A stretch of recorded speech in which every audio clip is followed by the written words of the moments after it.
some age bracket called the age of 35 to 45.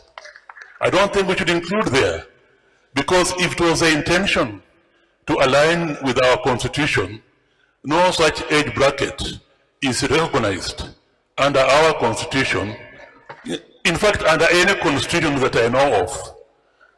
And if you include 35 to 45, the 45 to 55 will come up to be recognized, the 55 to 65 will come up to be recognized, the 65 to 75 will come up to be recognized, and then I will urge very strongly that we recognize the 75 to 85 where I belong. If we are aligning our constitution, then we just recognize the youth as per the constitution, which I believe is up to the age of 36, up to the age of 35. Then we recognize, because it's recognized under our constitution, the old people, 65 and above. But to bring in these brackets in between, I believe that we are not going in the right path. So honestly, I really want it to be explained, but I think that one I would respectfully suggest we don't follow it. But all others, I recommend fully. May I take this opportunity also on the Secretary General's report just to comment? It was an excellent report. I would urge, since I was in BBI, I would urge that those who are drafting our election manifesto should commit themselves to some of the recommendations contained in the BBI, which were excellent for this country. Thank you. Thank you very much, Senator Wako. I don't know, this age bracket you are questioning, I don't know how it is called in Mulembe Nation. Where I come from is called a tegno. And it gives us problems, as politicians will tell you how to deal with it. But the next one, yes, I'll give Jeanette first. Then I will focus at the back, because we don't want to exclude those who are at the back in the discussion. Those with the mic, please. We want people who are fast. Can we have about 3 people? Can we have about 3 of you want to be here? Give it to Jeanette here. And I need more mics so that we can minimize the time wasted. We move a mic around. Chairman, thank you very much for giving me an opportunity. Chairman, first I want also to thank the legal committee for the proposals that they have made that are far-reaching. Chairman, the issue of the nomination rules that they have just proposed. Chairman, one of the biggest problems our party has suffered from is nominations. And the country and the media subjects higher, scale on ODM than any other party. You will think that it is only ODM that is supposed to do nomination in Kenya. All other parties can do whatever they want. Now these small parties that are mushrooming now are giving us problems because they are promising their candidates direct tickets. All popular candidates want to be in ODM, but they are being poached and being told, come, we'll give you direct ticket, don't get involved in nomination. So I want to propose that if a candidate has been identified scientifically through opinion poll is popular, let the National Election Board be mandated to give him direct ticket. Because this issue of 2007, 2013, 2017, it's only ODM that is held accountable on nominations. Jubilee, nobody holds them accountable. For Kenya, nobody holds them accountable. Any other party. So it is my opinion that if you have been identified scientifically, please, like the way I am, let me not say, okay.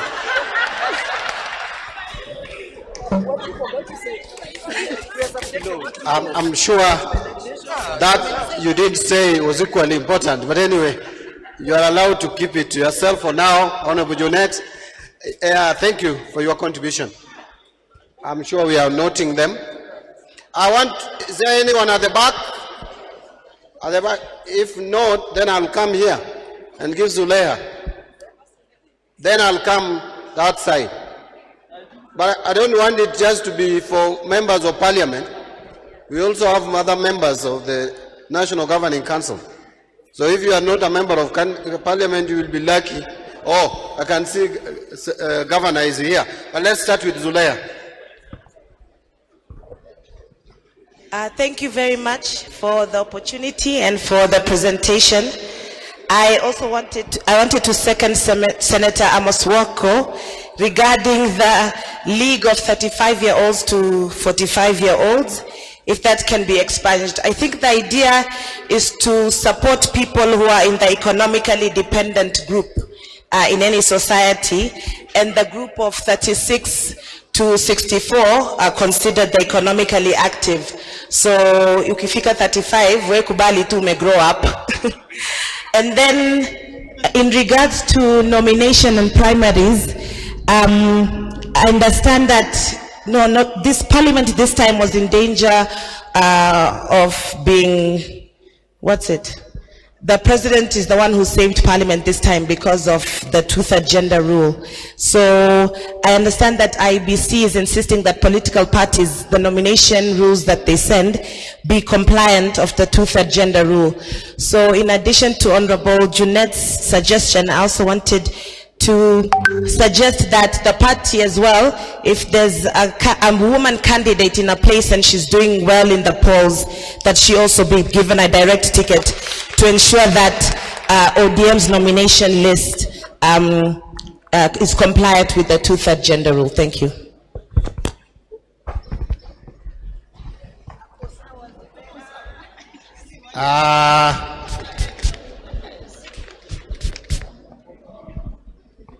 I'd mentioned Professor Nyong'o's name, or his position without a name.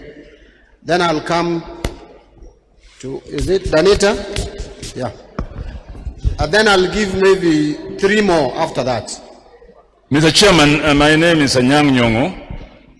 I'm the governor of Kisumu County and the founder secretary general of this great party called ODM. Mr. Chairman, I want to thank you very much and your team for organizing this very good National Governing Council and having an agenda which is serious and seriously followed. Let me thank you. The point that Honorable Junet Mohammed has raised is very important, and I think it must be taken as central to the party's ideology. A party is like a club to which members belong because they're pursuing and believe in something. What Unite is saying will be important if we make our branches serious. And secondly, if the National Elections Board become as clean as Caesar's wife. And I must say that under my sister, Kati Muma, the National Elections Board has started on that journey which we all appreciate. And Mr. Chairman, that means therefore that branches, as indeed stated in our constitution, must be active throughout the year, and when they hold party elections and at the branch level, they too must use scientific methods to arrive at those who are given positions of responsibility. Then that becomes a culture in the whole party, which then when it exercises at the national level is something that we are all used to. So I think the statement that Junet Mohammed has made is very important. I hope after this National Governing Council, it can be pursued to be implemented in reality continuously to protect us from these small parties which come by night, go to elections and disappear after elections. ODM has remained significant in this country because it is only party which has been there since it is founded and practices its constitution, its election rules, and its ideology continuously. And so, Mr. Chairman, sir, this scientific method must not at any time be abused. But I'm quite sure, given a party like ours, and an election board like KICC, I'm sure it will be used proactively for the generations to come. Thank you very much. I think we have really benefited from the wise words from our Secretary General Emeritus. I just want to give direction. We will also have a plenary. We are going to have a plenary. So at this point, I want just quick comments on the amendments to the Constitution, election and nomination rules. Danita. Thank you, Chair. My name is Honorable Denita Gatti. I'm currently a Member of Parliament for Persons with Disabilities in the National Assembly and a member of the NGC. Chair, I want to commend the ODM party on behalf of the community of persons with disabilities that belong to the ODM party. And I want to also say that even as we move forward with the scientific research, Mr. Chairman, scientific research can also bend a little bit to look at persons with disabilities in the political circle, so that persons with disabilities are also able to offer themselves not only as voters, but also as candidates eligible for election in this country. So, Mr. Chairman, on behalf of the persons with disabilities of the ODM party, I want to say that the polls can be more inclusive also, so that the scientific research can also look at the popularity of persons with disabilities from the ward level to the Senate level to the governor level, so that we are also taking part in the political process. I thank you, Chair. Thank you. Anything new on these rules? I'll give Ketora the final chance because these age brackets came from the Youth League. But Ketora, just wait a minute. I still have 3 more speakers ahead of you. I can see some hand at the back. I'll give you the first chance. Then Janet Ongera. I'll finish with Babu Owino. At the back. Yes, introduce yourself. Aden kutoka Wajia. Kwanza mimi nasalamia Papa. Yeye anajua watu kutoka Wajia West. From 1997 mpaka wa leo tuko nyuma yake. Lakini Papa, nataka kupongeza kijana mmoja tu katika Northern Kenya ambaye ni MP peke yake. Wacha asimame wapi Ahmed. Peke yake ndio MP katika Northern Kenya. Ushike yeye mkono. Tafadhali mimi naomba ya kijana ushike yeye mkono kabisa kabisa. Now that was a sweet one. I'm struggling to place it in our constitution and nomination amendments to the constitution and nomination rules. But now let's bring the mic here to Janet. Thank you, Chairman. Thank you, Chairman. Baba, hi. All protocols observed. Chairman, I wanted to comment on the issue that Junet brought, which I think is a very important issue. First of all, let me introduce myself. I'm Senator Janet Ongera, the first woman executive director who made this party get over 100 members of parliament, together with the indefatigable governor, Senator Anyang' Nyong'o. The issue that Junet raised is a very important issue, but we must be very specific. When you are talking about a scientific opinion poll, who is going to conduct it? Because I can easily go and bribe somebody with 1 million shillings to make me be the leading opinion poll. Recently, I must say that some pollsters were sent around, and to my disappointment, and I have it in my phone, they sent me messages saying they have been sent, and should I give them something small, then they would make me be the leading candidate for governorship. We have to be very careful with pollsters. We must, as the Senator or Governor Nyong'o said, be like Caesar's wife. But it is a very good step that will bring us the best candidates And in the view of small parties which are already eating into us as we speak, there are so many small parties that have come up and they are taking our strong ODM members. We have to be very careful. If we use opinion poll, let it be above Caesar's wife. Thank you. Thank you very much. And again, I want to repeat that we will have plenary at 12:40. Now, the last, Babu, then Ketora, prepare, and you can even come. Honorable members, we may not have everyone contribute to this. Because I can see most of you, if not all, are contributing to the plenary. Yeah. Thank you very much, Your Excellency, the Fifth President of the Republic of Kenya. All protocol observed. I would like to third what Honorable Junet Mohamed talked about. And party, indeed, is like a club. Your Excellency, you realize that there are those people who join this party. They use it as a vehicle. Once elected, they run as fast as they came in. And disloyalty to a party leader, together with the party, must always be punished instantly, while loyalty to the party leader and the party must be rewarded in installments. Lastly, on what Honorable Wako said, Honorable Wako, I'm opposing what you said in totality. That one, life is about the isness, not the oughtness. We have the two isness here. The first isness is that we have the age of the youth, which is 18 to 35. That is what is existing as a fact, but not a factoid.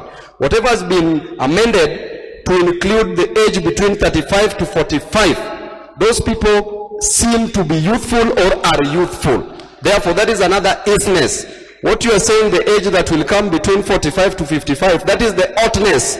We don't know whether it will come or not. So let us not bank on that and bank on what is there. Be that as it may, I rest my case. And I support what Honorable Junet said with all my body parts and organs. Thank you. Thank you.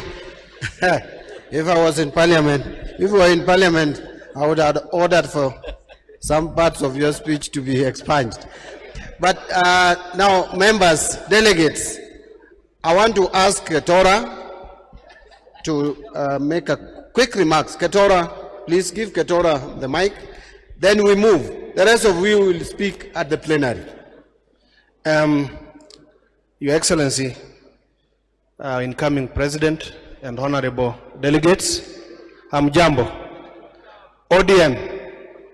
Yeah, I just want to delve a bit on the issue of the incoming league. What we are saying, or what the young people are suggesting, is that once you are past 35, you are deemed to have been an old man or to have gotten to an adult, another bracket. And at that age of 35 and 45, that is when you are carrying the bigger responsibility of the society, of their family and everything. And as for politicians, because we are talking on behalf of politicians, they say women, for example in our party, there are rates that women will pay when it comes to fees or privileges. There are privileges that will come for the youth. And we are saying, so where is the privileges of these other active people beyond 35 and 45? They are out there, they have a bigger burden, they have a bigger responsibility, and they also want to act, to be fully active in politics. That's one. Number two, there is what is called transitional clause, even in our youth league constitution, or in our rules and regulations as a league. Now, that transitional clause must also be captured within the party constitution, so that those young people who have transitioned, the party could draw them or could get them easily for membership and many other activities that they can do for the party. Thank you. So that is the thought behind the creation of that other branch. It is not the age, it's not about the age, but it is about the branch, another branch that the young people are proposing, so that they can as well enjoy the privileges that comes from the party. Asanteni.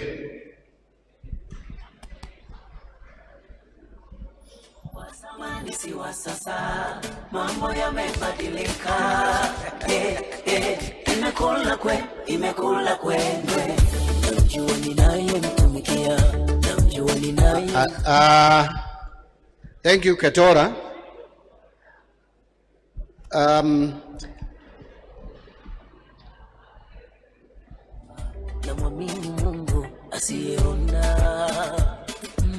Niliposema nitajenga majumba yani nilicheka sana, niliposema nitamiliki magari mkabuna ndoto ya mchana, tukasema ni ndoto, niache utoto mana haiwezekani.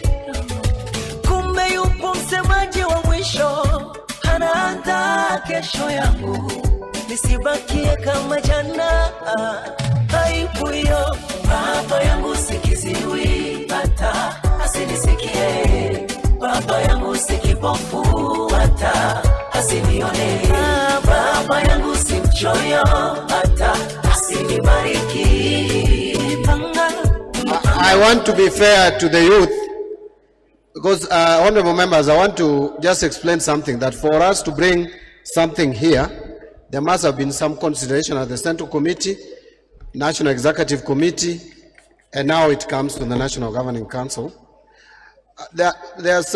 Just to give chance to one more youth. There is a lady in blue. Could you come forward, come somewhere near where you can get the mic, and just explain a bit. And I will request the chair of our board, because this proposal actually came from her, I remember, in consultation with the youth movement across the country. Then after that, we can make a decision. Thank you. Karibu. Then introduce yourself. Good afternoon, everyone. Any position you hold. His Excellency Prime Minister, the fifth President of the Nation. My name is Irene Achieng Ayimba. I represent the Youth League. So there's been a lot that's been said. Thank you so much for the opportunities, and thank you for that. Chair, thank you for this particular honor. So there's been stuff that has been said that touch on posterity, really. First, let me go to what Ketora has said, probably because it's last. He's spoken about the age group that we are supposed to work on between the ages of 35 and 45. He usually has a very good way of expressing it. But Baba, you have clearly said, and it's been about policy, it's been about constitution. And when we start moving away from it, it's not so much of the fact that we rely on the fact that you will be there or somebody with goodwill. We can always have someone coming in who's not necessarily as philanthropic and necessarily as futuristic as you are for Kenya. So it's possible that some of these things, when they're anchored in law, they're likely to be abused. Going on to what Junet had said, we have scientific, then we have organic. But at the same time, it's not like Kenya is operating in vacuums.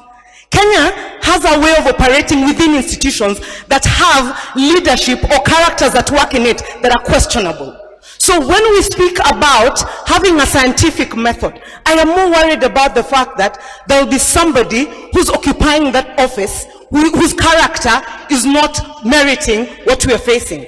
Recently, Ngilu said something. She said to, I think, Mutulaura gathering, she said that you will lie to Kalonzo and tell him, oh, you are a president, because you're seeking for your own position, and then we do not make it.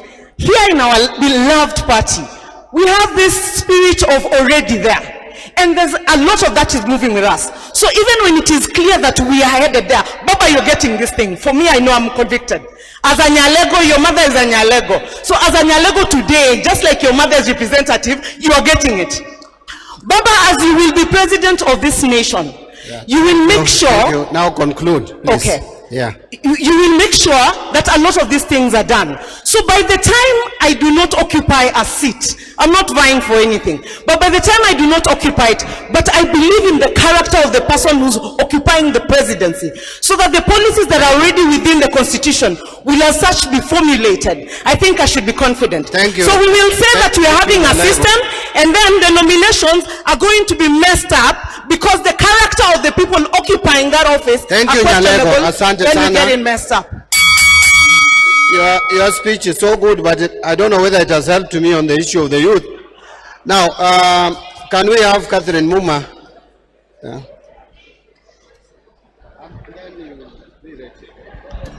Kwa zamani si wa sasa, mambo yamebadilika. Imekula kwenye. Your Excellency, Party Leader, and honorable members of the National Governing Council, I am the one who proposed that we create a league to accommodate youths aged 35 and 45. This is the reason why I did it. When we went around the country to enforce the grassroots elections, I asked all those people who are 35 and above, not to stand for election for any position in the Youth League. I would like to report that everywhere we went, the youth protested, and they actually asked us that they cannot be in a party and at their prime level, when they have a lot of energies, we remove them from an organ where they can operate. So we felt, since we need a referendum to change the definition of a youth, the best way to go is to create a structure where this age group can also participate the way they have been participating in the other leagues. I would urge the council to consider this as a unique issue for the party and support the youth in this regard. Thank you very much.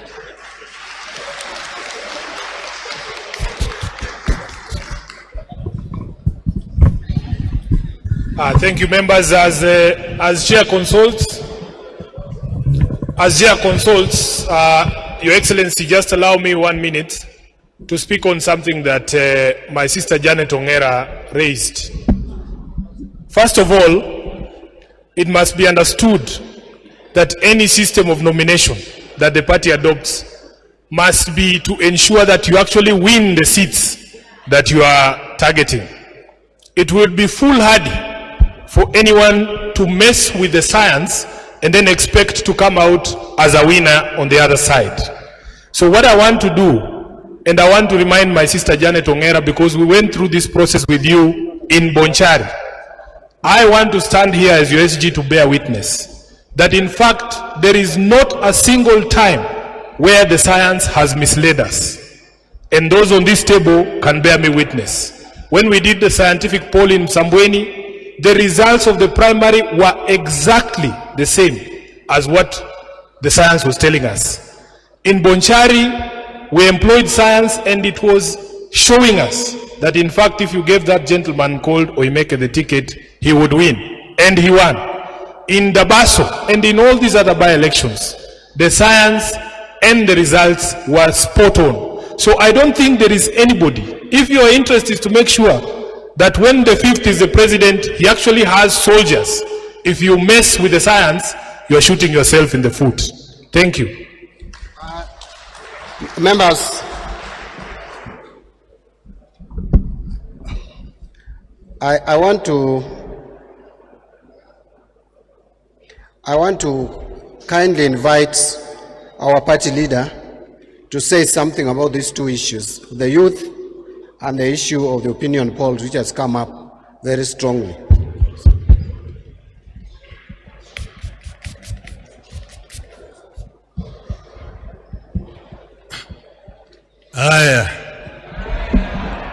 Now, I really did not intend to speak at this stage, but the two issues here. One is about the youth. And I've been saying that the difference between the old and the young is just one. That the young have at one time been, and the old have at one time been young. They have been youth. But the youth have never been old. that they don't know what it means to be old.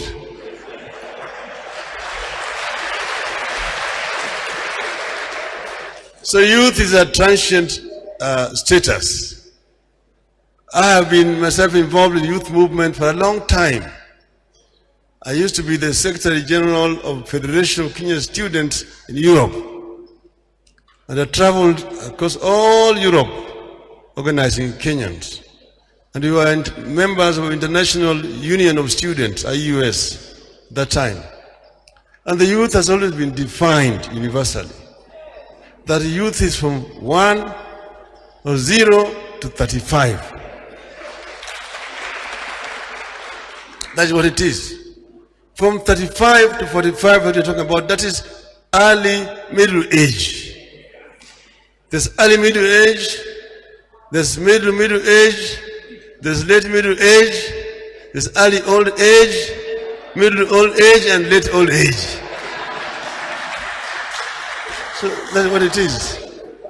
So what I see here is reluctance to transit from the youth to middle age. There's no need to create another class here. Once you reach 35, we will finish.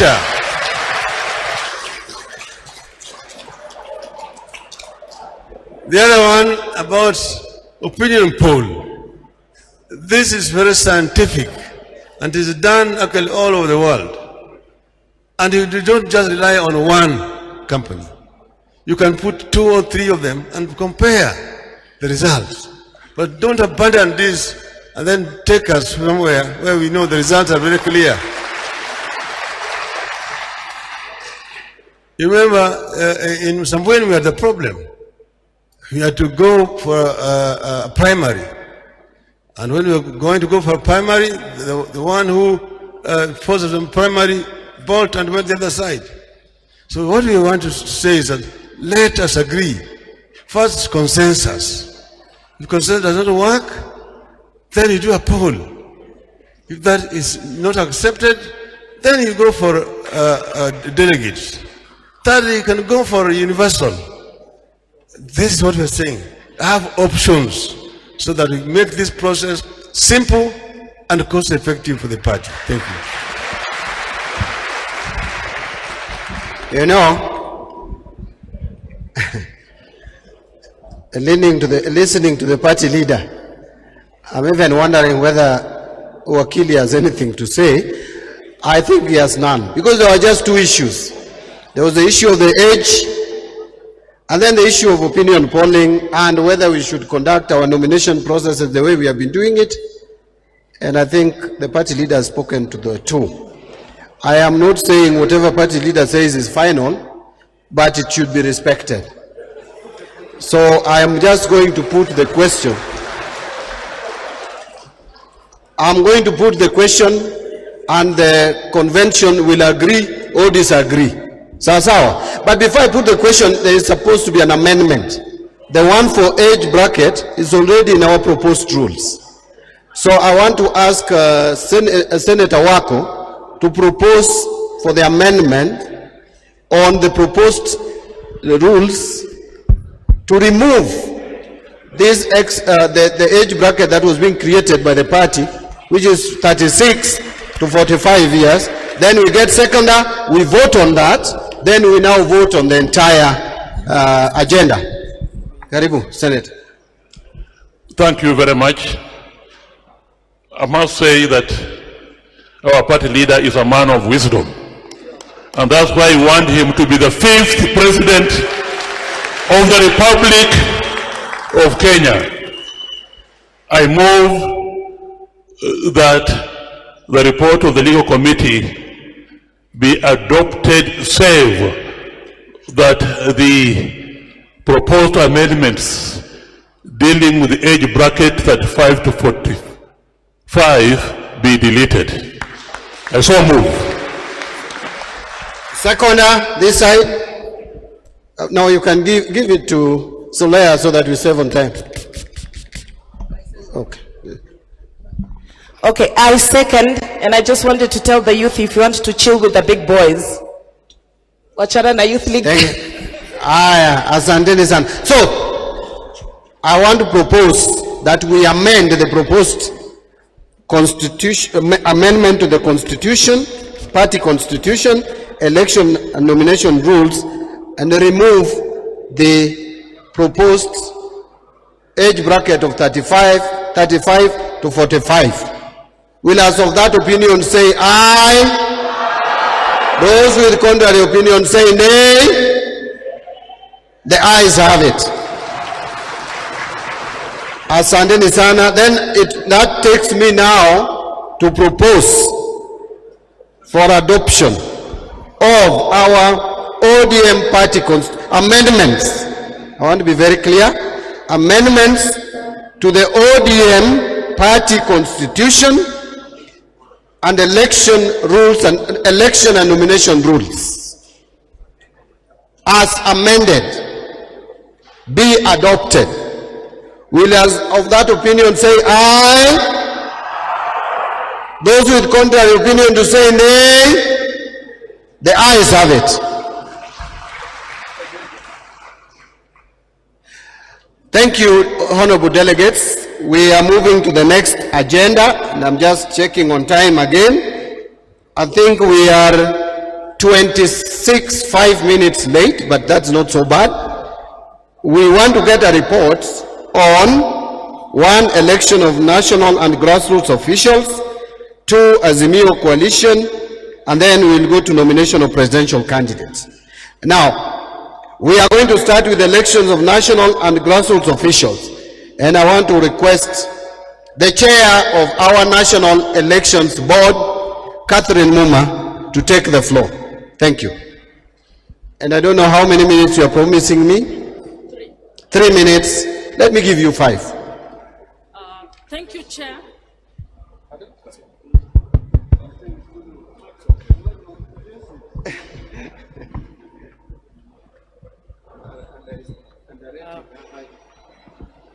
Thank you, Chair. My report will be quick.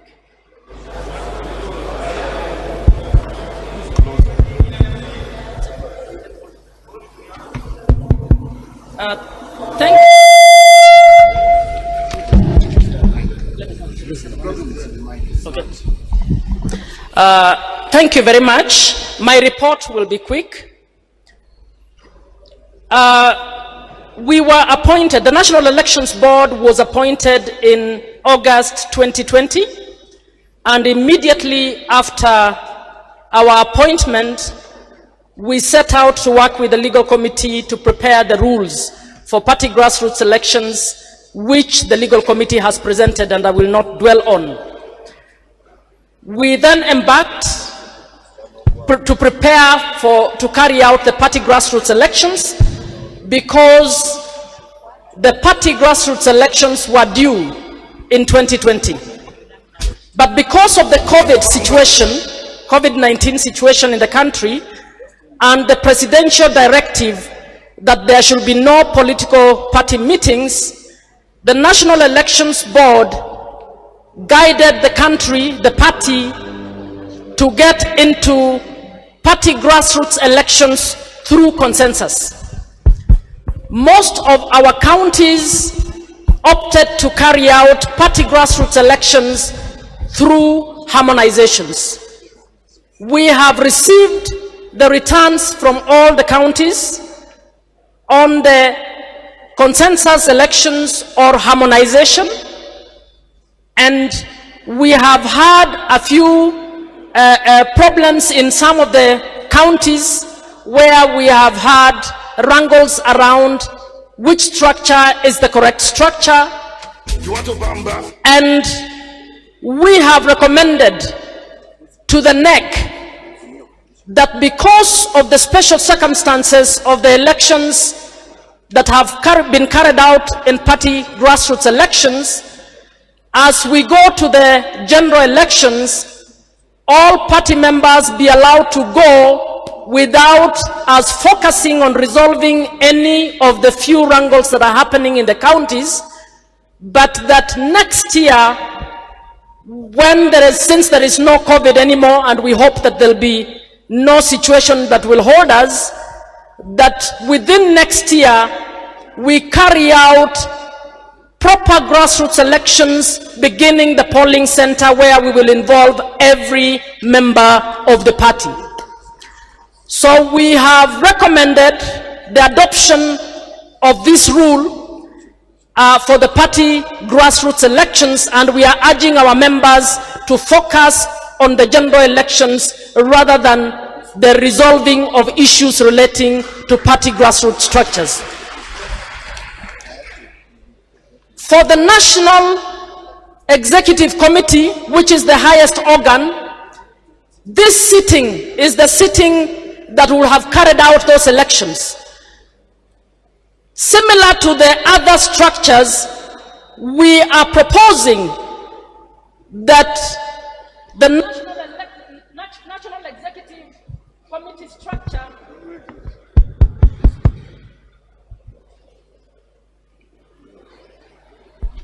we are recommending that, similar to what we did with the other structures, there be at this sitting the harmonization of the National Executive Committee, and the proper elections be carried out similarly next year when we carry out the party grassroots elections.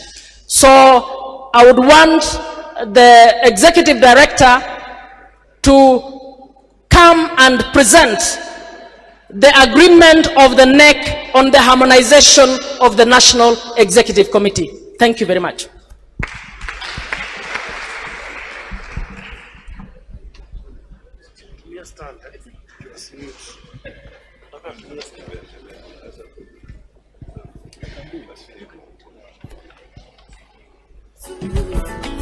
The SG will do it.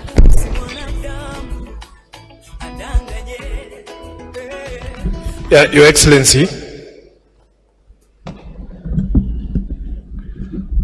in light of that report by the chair of the board, which report was also presented to the National Executive Committee yesterday, we have made a proposal that requires ratification of the National Governing Council.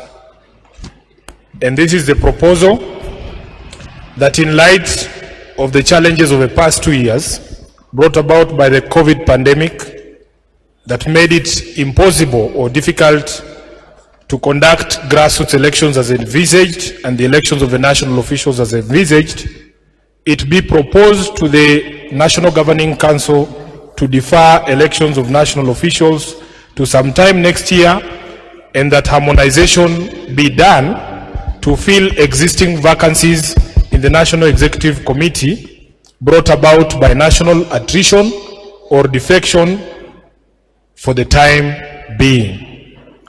That is what was resolved yesterday by NEC, and which requires ratification by this sitting. Thank you very much, Your Excellency.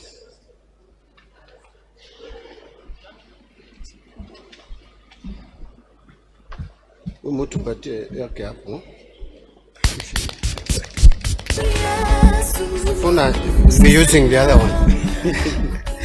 All the short people should use this one. Now, you have heard the resolution from our SG.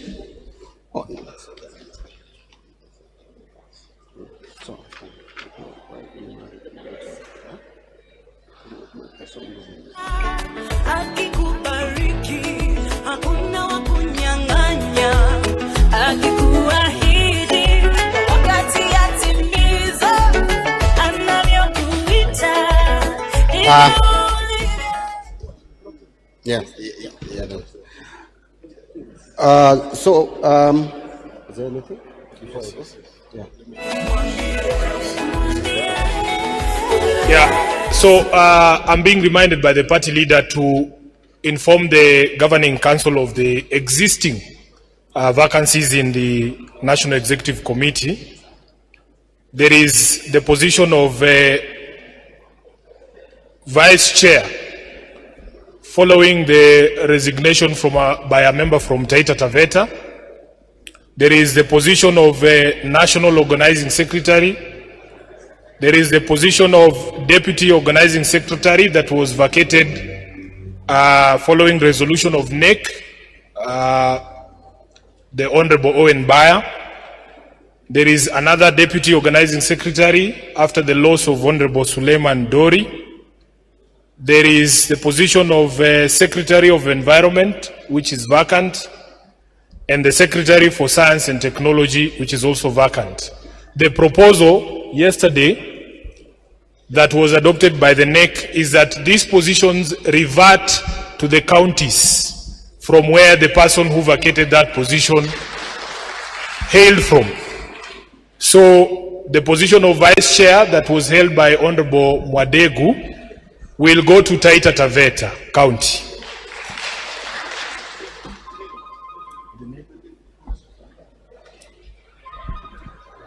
Hakuna wa kumpinga, akikubariki, hakuna wa kunyang'anya, akikuahidi, wakati yatimiza, anavyokuita.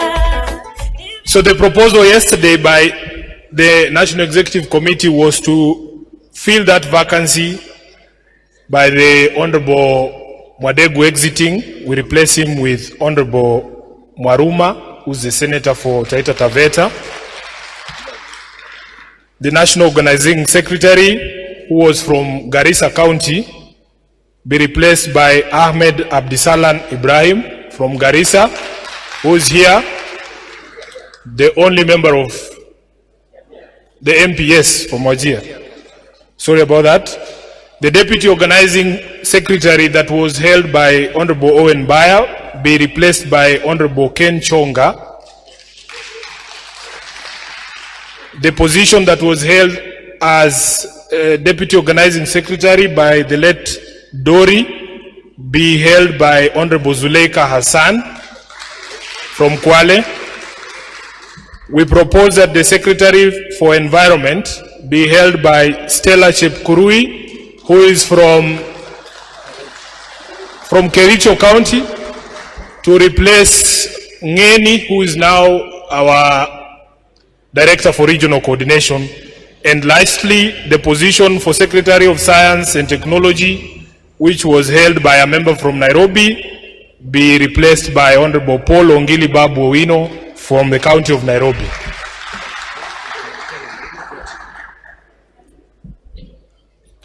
Your Excellency, that is the proposal, and I would invite the chairman to put the question for a vote. Thank you.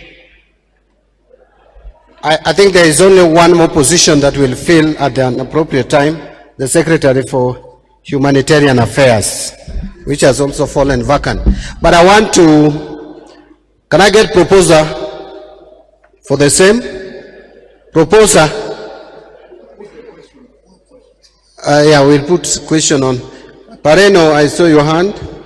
Then Omar Mwinyi behind you.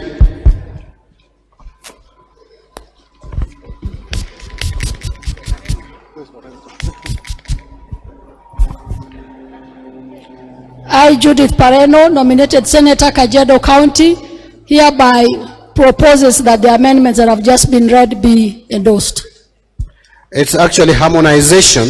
Harmonization of our neck. Yes. Thank you, Chairman. At least now you have seen me. I, Omar Mwinyi, member for Changamwe and life member for ODM, hereby second the harmonization of the changes that, of course, have taken place right away. Thank you very much. Thank you very much. So we have a proposer and a seconder for the filling of the vacant positions in NEC. So we'll ask of a similar opinion say aye. Those with contrary opinion say nay.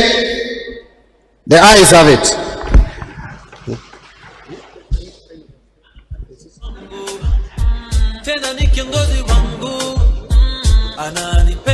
So I will request the chair of the board again to go through quickly issues of party primaries. Then we'll go to Azimio coalition. Thank you, Chair. Quickly, in accordance with the rules, I wish on behalf of the NEB to report that the NEB is preparing for the party primaries elections. We have encouraged that members continue to employ the method of consensus so that they can give us single candidates where they are able.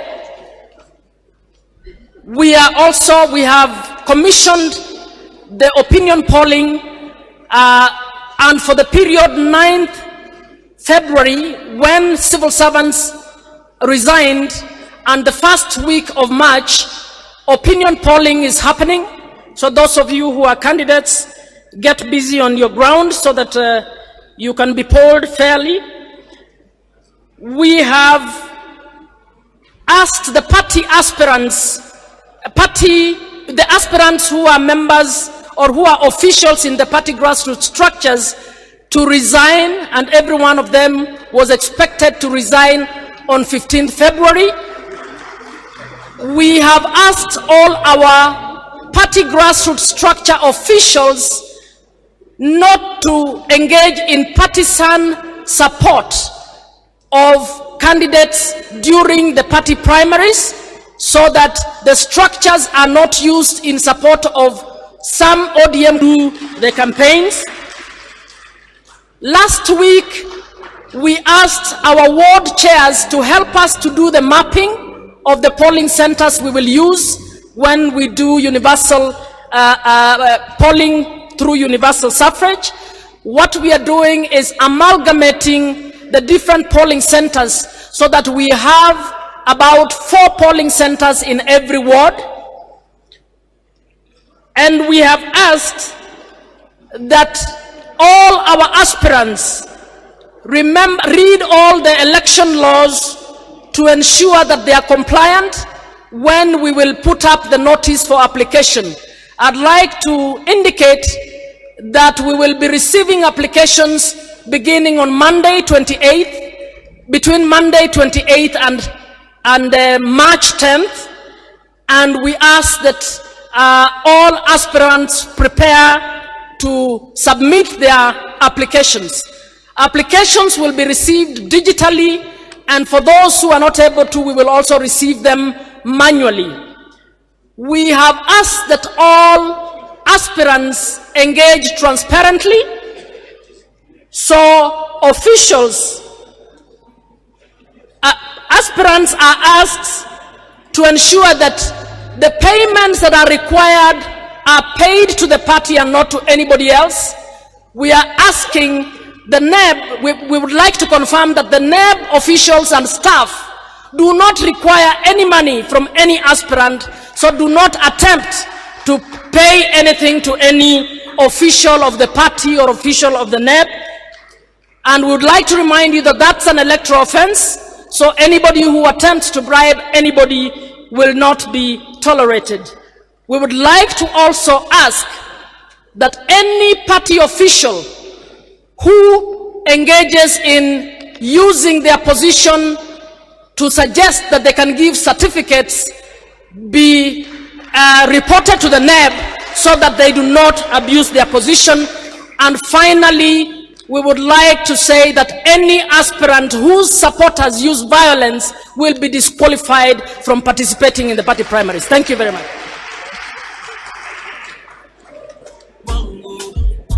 Tena ni kiongozi wangu ananipenda leo kuliko jana. Members, we have a plenary. The plenary is going to come shortly.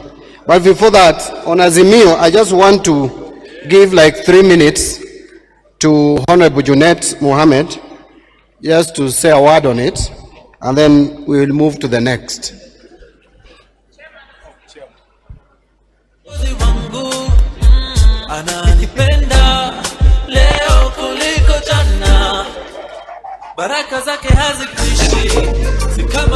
Asante sana, Chairman, incoming President of the Republic of Kenya, our deputy party leaders, delegates, hamjambo, tusalimiane kwa mkono ama hii sio rally. Sasa nimepewa nafasi ya dakika chache ni waeleze kuhusu mambo ya Azimio Coalition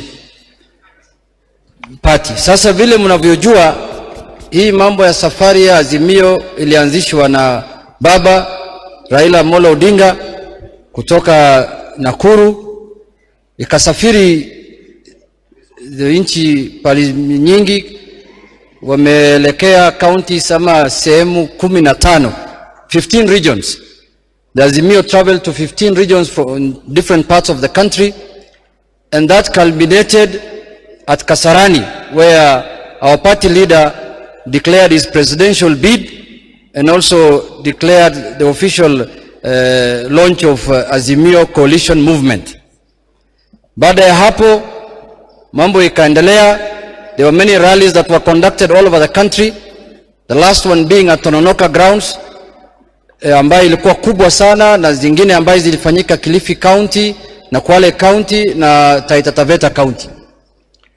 Now I want to share with you that I want first to thank the party, the ODM party, its officials led by the chairman and secretary general and the party leader, that they have supported the Azimio movement in many ways. I don't want to mention here, but the ODM party has been a serious supporter of the Azimio movement.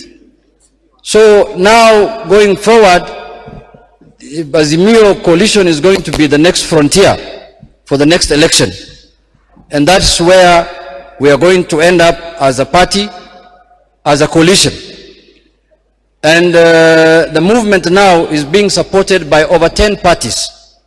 Over 10 parties have subscribed to the movement as we are speaking today.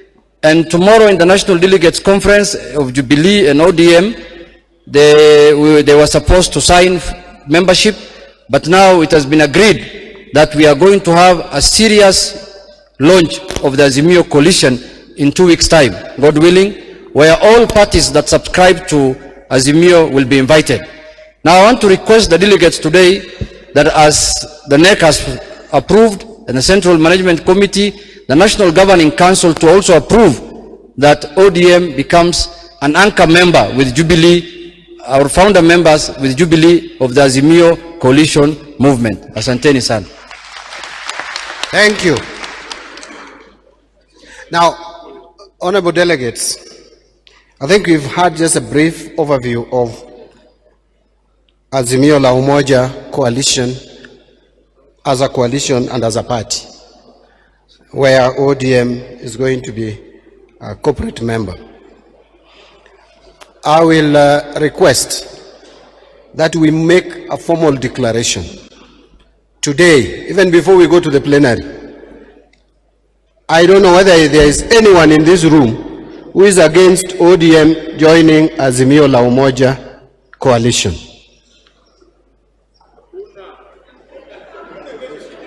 That must be, that would be the serious enemy of this party. But now, I want to ask, the deputy party leader is telling me I'm scaring them. I'm just guiding the democracy. Anyway, could we have a proposer? I can see some hand there. I hope you are, I'm restraining from using, no, let me, this lady, there is a lady here.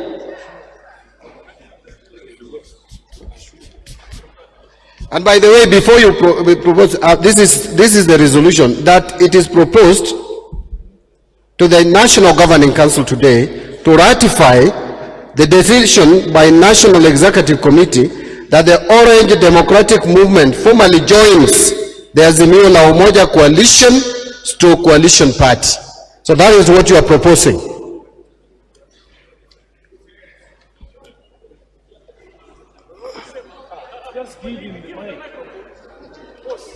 Can you give the interpreter the microphone? Yeah.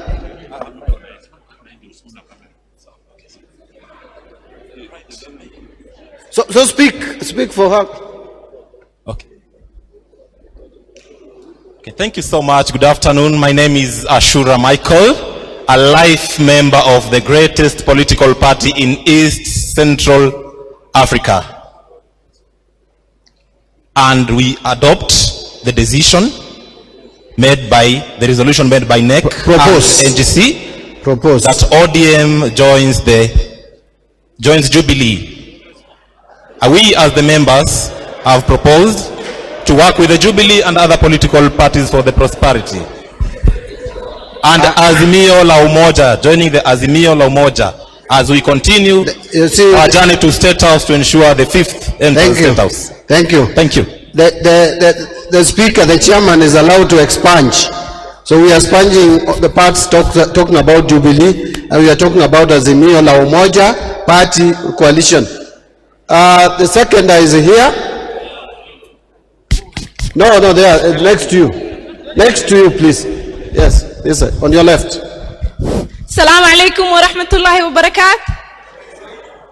No, it's Islamic. Just continue. Ignore. Address the chair, please. Okay, thank you. Yes. My name is Maliun Ali, member of NGC, and I came from Mandera County. I will second the meeting that had been adopted that we will join Azimio la Umoja. Thank you. Now let me put the question that it is proposed to that the decision by National Executive Committee that the Orange Democratic Movement Party formally joins the Azimio la Umoja coalition or coalition of party. Will as many as of that opinion say aye? Will as of contrary opinion say nay? The ayes have it. And I want to say that all those provisions in our constitution which require two-thirds ratification, everything including the amendments to our constitution have been passed unanimously by members, and so we have met the threshold of two-thirds. I just want to make that clarification so that it goes on record. Now, I want to, our presidential candidates will be elected by National Delegates Conference tomorrow. Today, what National Governing Council is expected to do is to forward names of presidential candidates to the National Delegates Conference. Meaning, we may have one candidate, or we may have 2 or even 20 to propose to the NDC. It is the NDC which will come up with one presidential candidate for ODM.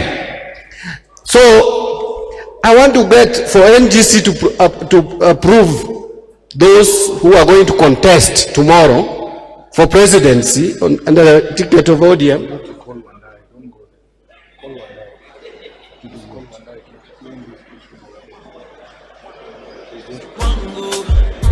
Tena ni kiongozi wangu, ananipenda leo kuliko jana, baraka zake hazikuishi, si kama binadamu badiliki, ananipenda leo kuliko jana, kuliko jana, kuliko jana, Yesu nipende leo kuliko jana, kuliko jana, kuliko jana, Yesu nipende leo kuliko jana. So, thank you.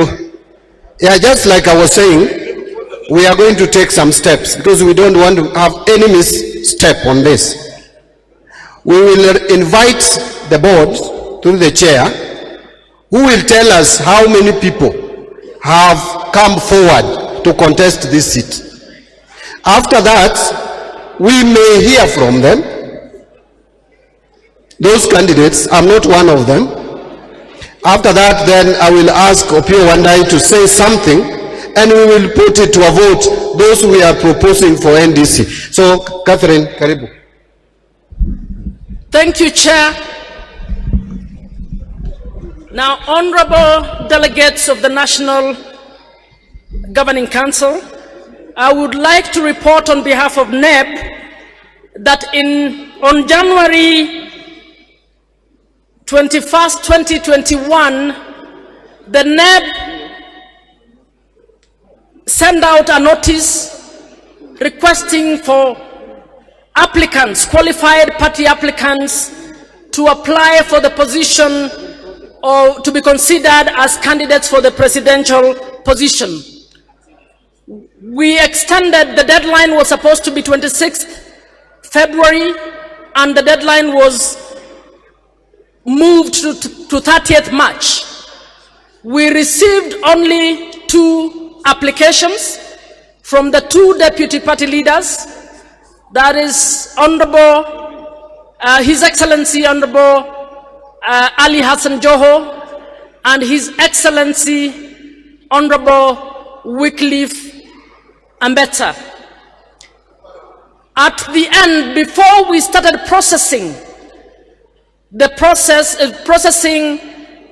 applications, the 2 aspirants indicated that they were stepping down in support of the party leader.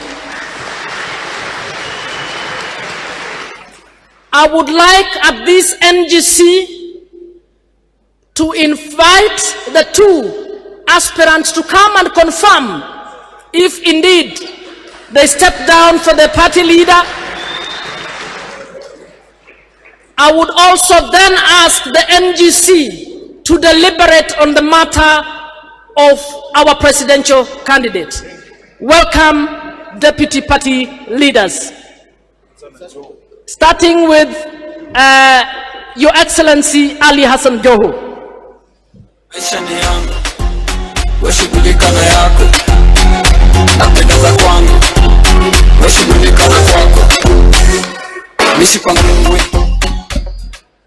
Your Excellency, my party leader and the 5th President of the Republic of Kenya, unajua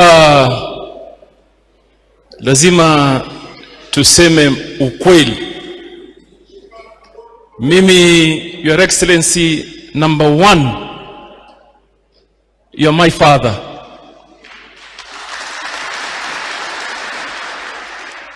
And therefore mimi nimelelewa na malezi mazuri. There is absolutely no way mimi naweza shindana na babangu kwa mshindano wowote.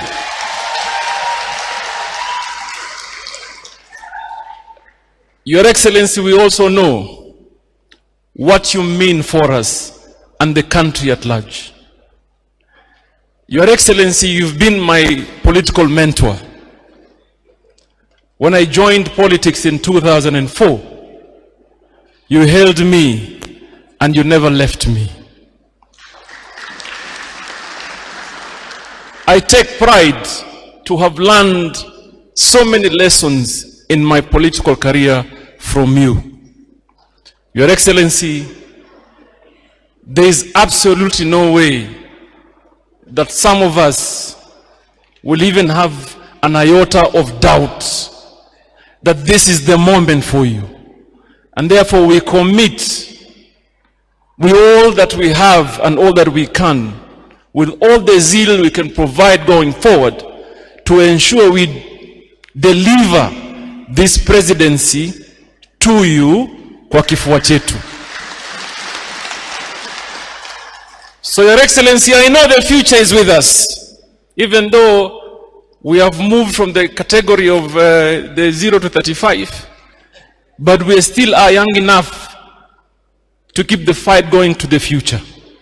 And therefore I want to formally here announce before the NGC that I have withdrawn my candidature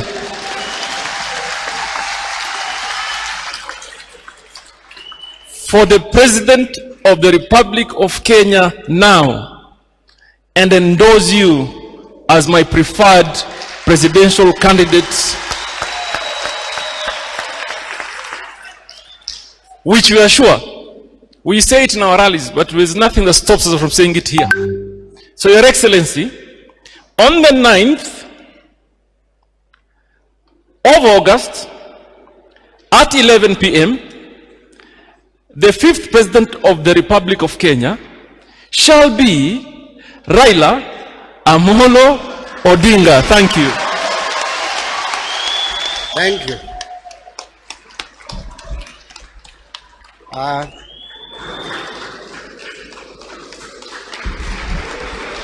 Thank you very much. our deputy party leader, the governor for Mombasa. I know there is still a space for you. You will make more remarks. You know, now you want to put me at loggerheads with my two deputy party leaders.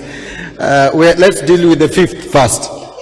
Now, there will be some space again for the two deputy party leaders to make remarks, general remarks, before we call or we invite the party leader. But at this juncture, I want to ask Governor Oparanya, Wycliffe Oparanya, also to tell us.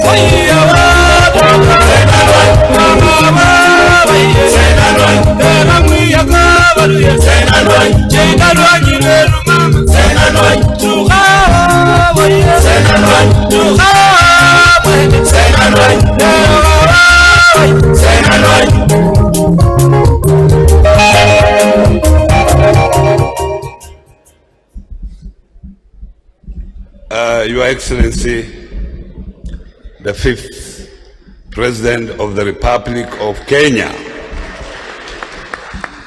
my colleagues who are here, ladies and gentlemen, good afternoon.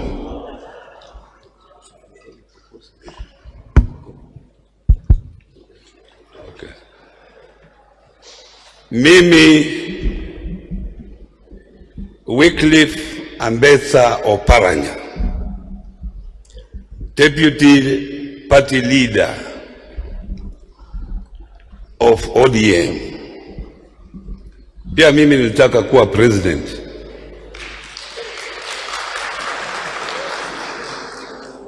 Walisema tupeleke maombi, nikapeleka maombi.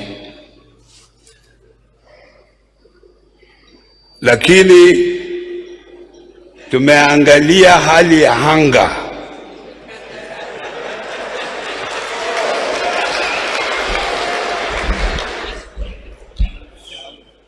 Na mnajua Raila in real sense is my big brother. But saa hii ni baba wa kila mtu. Sindio? Kwa hivyo niliapply. Ni wakati niliona baba pia anataka hii kitu, nikasema yeye pia na experience nyingi kabisa kuliko mimi. And therefore I'm formally withdrawing my bid today in support of Raila Amolo. Thank you very much. So before we go to the formal proposals and seconding, I will ask our Secretary for Political Affairs, Wandai, to take just 2 minutes to explain something that we discussed in NEC, and then we will pick it up from there. Your Excellency, the party leader, members of the National Governing Council, my name is Opio Wandai, Member of Parliament for Ugunja constituency and Secretary for Political Affairs of the party. Now, following the report that was tabled by NEC to this National Governing Council meeting regarding the process relating to the party presidential candidate election, I wish now, therefore, to request the National Governing Council to note the following. One, that the only applicants who had applied for the presidential nomination have since withdrawn their candidatures, indicating their support for the party leader, the Right Honorable Raila Amolo Odinga, to be the sole party presidential candidate. Two, that following our party leaders' consultations, following our party leaders' wide consultations with the Kenyan people in all the regions of the country under the framework of the Azimio la Umoja initiative. The party leader was overwhelmingly petitioned by wananchi to run for the office of the President of the Republic of Kenya in the election of August 2022. And accordingly, on the 10th of December 2021, our party leader, the Right Honorable Raila Amolo Odinga, did accept the invitation by the people of Kenya to run for the office of President. I wish, therefore, to move as follows. 1, that the National Governing Council notes that the only 2 applicants for nomination as ODM presidential candidates have since withdrawn their applications. And 2, that in view of number 1 above, the National Governing Council does resolve that our party leader, the Right Honorable Raila Amolo Odinga, be endorsed by the National Delegates Conference, that is tomorrow, as the ODM nominee for President under the Azimio la Umoja movement or coalition. Thank you very much, Mr. Chairman. Thank you very much, Honorable Wandai. Thank you very much. I think Wandai has been very clear. I'll read that resolution again, but before, we have to make proposer and seconder. And I would request the 2 deputy party leaders who magnanimously accepted to step down to now do the formal proposing and seconding of our presidential candidate. Honorable His Excellency Oparanya.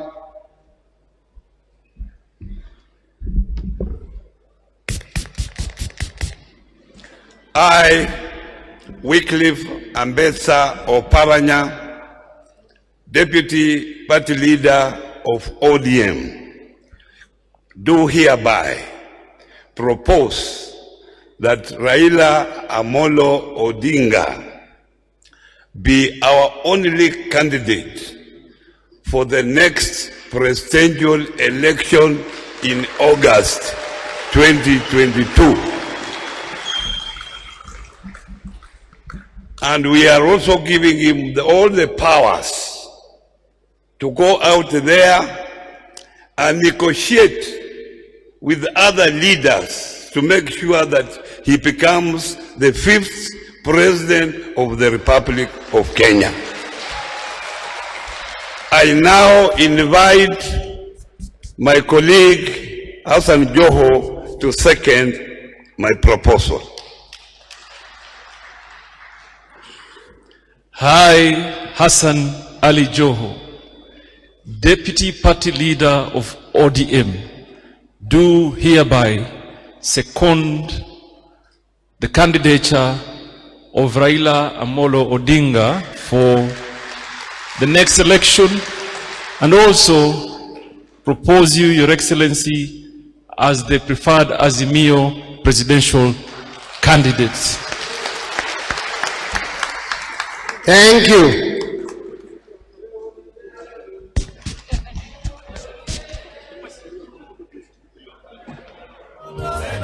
So, honorable delegates, now let me put the question. That the ODM National Governing Council held today at the Bomas of Kenya, 25th of February 2022, do propose to the National Delegates Conference of the party that the Right Honorable Raila Amolo Odinga be the ODM nominee for presidential candidate under the Azimio la Umoja Coalition stroke Coalition Party will, as of that opinion, say aye. Will, as of contrary opinion, say nay. The ayes have it.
We will congratulate the party leader later.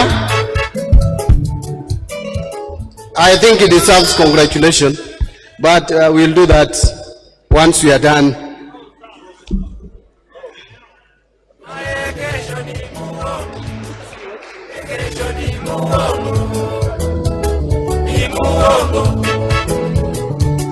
Aye. Now, honorable delegates, I think we are pressed of time because we still have quite a bit. We have 2 major items, but allow me to take the conference to the plenary. I promised you plenary, and I think a lot has been discussed. So unless we have burning issues which we can raise, what is the mood of the House? The mood of the House is tumemaliza na hata na maneno ya plenary, si ndio? Yes, I think that is the mood of the House.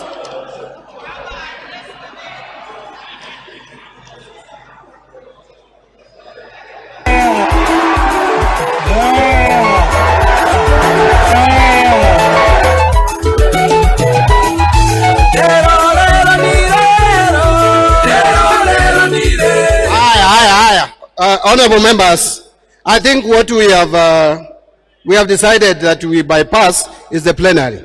If you go to the agenda, we must have a few of us to say a word or two. That is when it becomes a national governing council.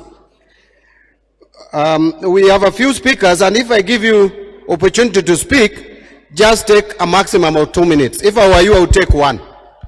So that, and avoid repetition and saying the obvious. I'm starting with a representative of the county coordinating committees.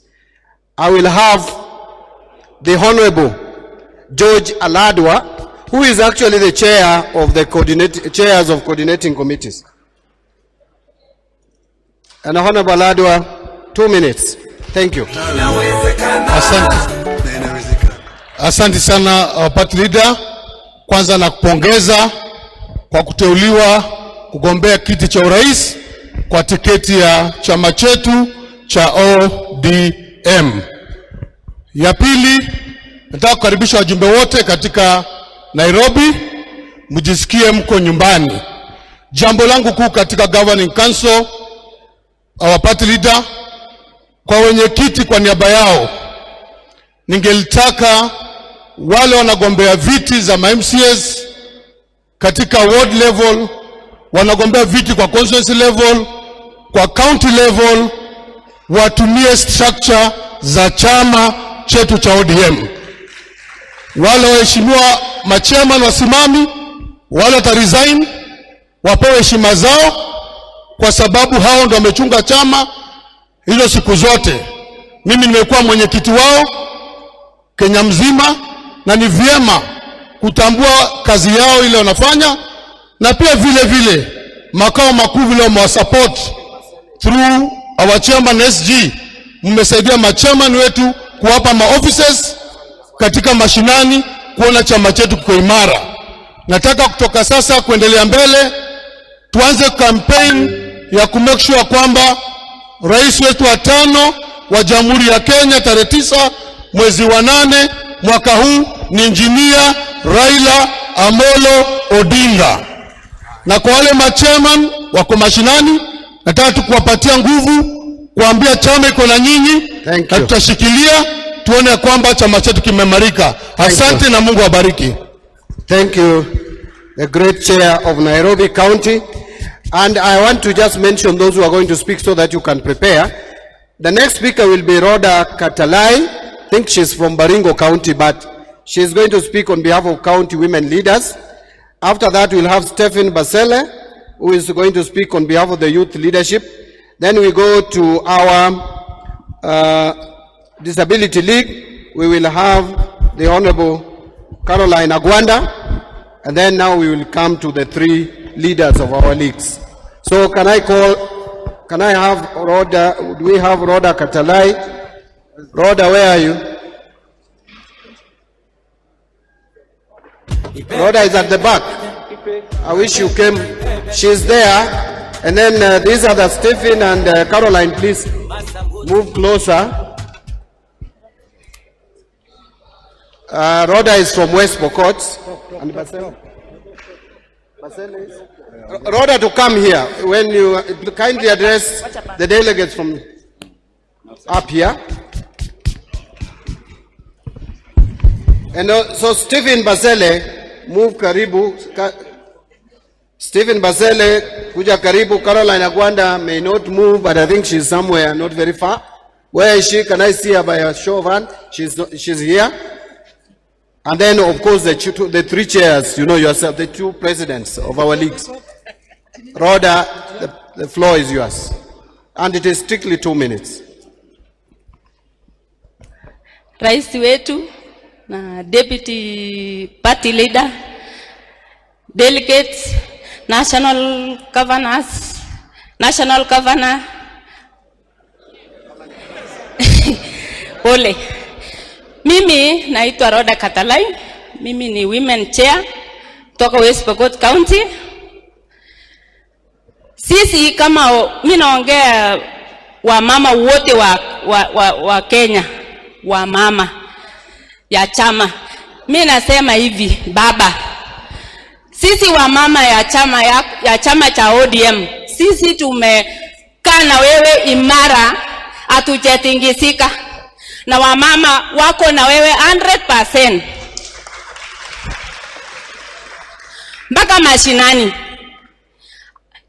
Hata ukienda hata mpaka kijiji, ile watu yako ya ODM wa mama wako wanaimba tu baba na wanakuombea, na sisi pia tunakuombea na utapata hiyo kiti baba.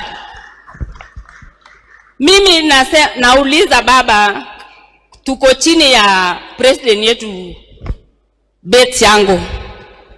Kama sisi wa mama tumeumia sana, na wewe unajua tumeumia. Sasa utuangalie ile wa mama mashinani, vile tumeumia, utuangalie baba, utatuangalia namna gani? Juu sisi tunaumia, tumesimama na wewe, lazima utuangalie baba, kwa sababu sisi ni watoto yako. Na sisi hakuna male tunaenda, sisi tunakuunga 100%. Uangalie chair ladies ya county yote 47 county. Nataka baba unominate wa mama wote wa 47 counties, kwa sababu wanakufanyia campaign usiku na mchana, hawalali. Hata wengine wamefukuzwa makwao, lakini tunasema waacha tukae na baba. Na baba, tunaomba kabisa baba, utuangalie kama mama na utupatie hata gari. Thank you. Ile tunaendea, hatuna magari wa mama huko mashinani. utusaidie magari ile tuende tuingie kila mahali, kila nyumba. Tutafute kura. Asante sana. Thank you very much, Stephen. Where is Stephen? Asante sana, Rhoda. Your Excellency. Your Excellency, the 5th President of the Republic of Kenya. All protocol observed. Kwa majina naitwa Stephen Basele kutoka Marsabit, kutoka jamii naitwa Warendile. Na nimeshukuru sana kwa niaba ya vijana kwa kunichagua kuzungumza kwa sababu yao, kwa niaba yao. Na sisi vijana, Baba, I want to promise you that the youth are with you 100%. Sisi tuko mashinani, tutahakikisha ya kwamba one, we will mobilize all eligible voters in our regions to ensure that we deliver the Baba vote. And number 2, sisi kama vijana and aswa ODM Youth League under the able leadership of Ketora, tutahakikisha ya kwamba we have a network tunaita vote protection unit, that vote ya Baba ikipigwa mashinani, tutasimama hapo tuhakikisha imehesabiwa vizuri, imekuwa tallied, na tutaleta results kwa Chebukati nikumwambia tu atangaze. That is one thing that sisi kama jeshi la vijana tutahakikishia Baba. And lastly, tunataka pia once ukikalia hiyo kiti, tunajua kwamba mara mingi umekumbuka vijana, endelea kukumbuka vijana, na pia nakukumbusha tafadhali, umekuwa baba ya jamii ya wafugaji.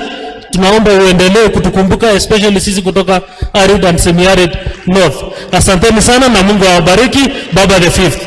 Thank you, Steve. Kindly give it to Caroline.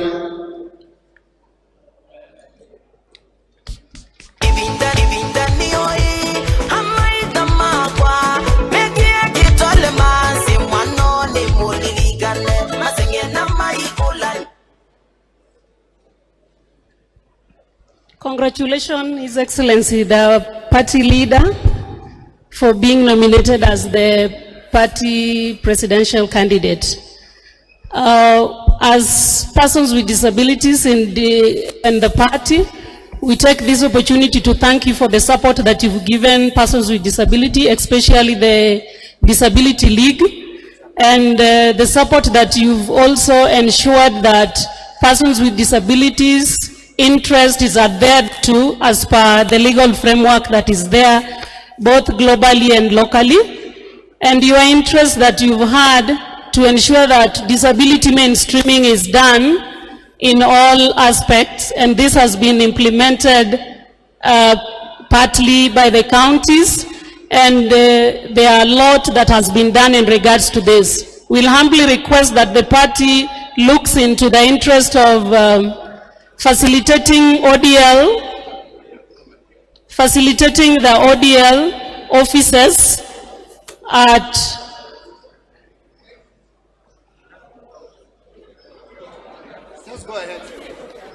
facilitating the ODL Just go on. It is being recorded what you are saying. Facilitating the ODM Disability League's offices at the county to the branches, and also looking at the interest of persons with disabilities who are vying for different positions. When you'll also be giving appointive positions, we humbly request that you consider different types of disabilities at different levels. Thank you, Your Excellency. Thank you very much. Another level, I have 3 more speakers in that category. 1, now we are moving to the national chairman of our Disability League, Nixon Kakeri.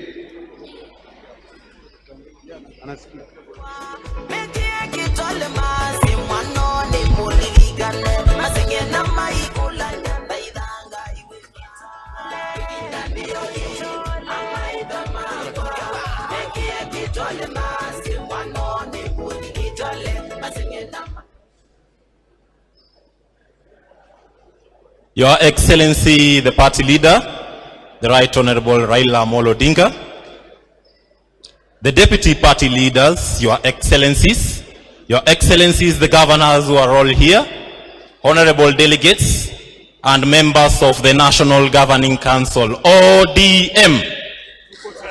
ODM. ODM.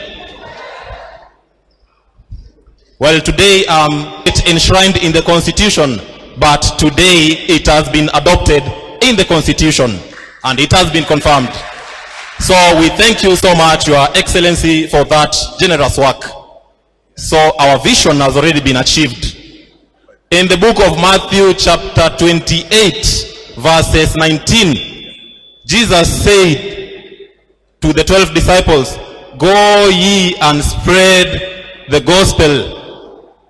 I want to inform you, Your Excellency, as a disability league, we have already spread the gospel by launching several disability leagues in several counties, and we have functional structures in place and with positions escalated, starting from the grassroots levels, escalating all the way to the national level, and we are excited and we are continuing to work with your vision of expanding and spreading the gospel.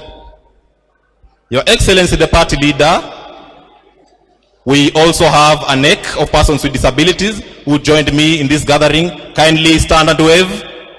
These are members of the Disability League, drawn from Turkana County.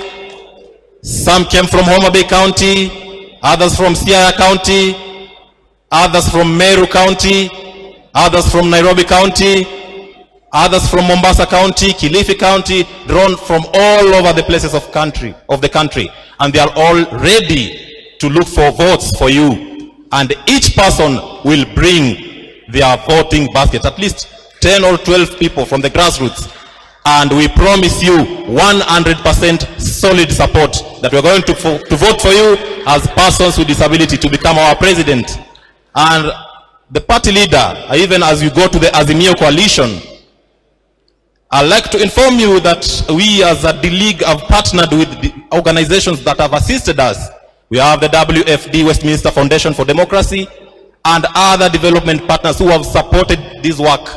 And the evaluation shows that ODM is the true champion of inclusivity as far as persons with disabilities are concerned in political process. And we see we are a model that other political parties can copy from. And we want to continue tirelessly advocating for your vision to ensure that we achieve this dream. And this year we capture the government and we ensure that we include all persons of diverse groups so that we be there. Thank you so much, Your Excellency. Thank you. Let's clap for Kakiri again. 1, 2, 3. Asante ni sana.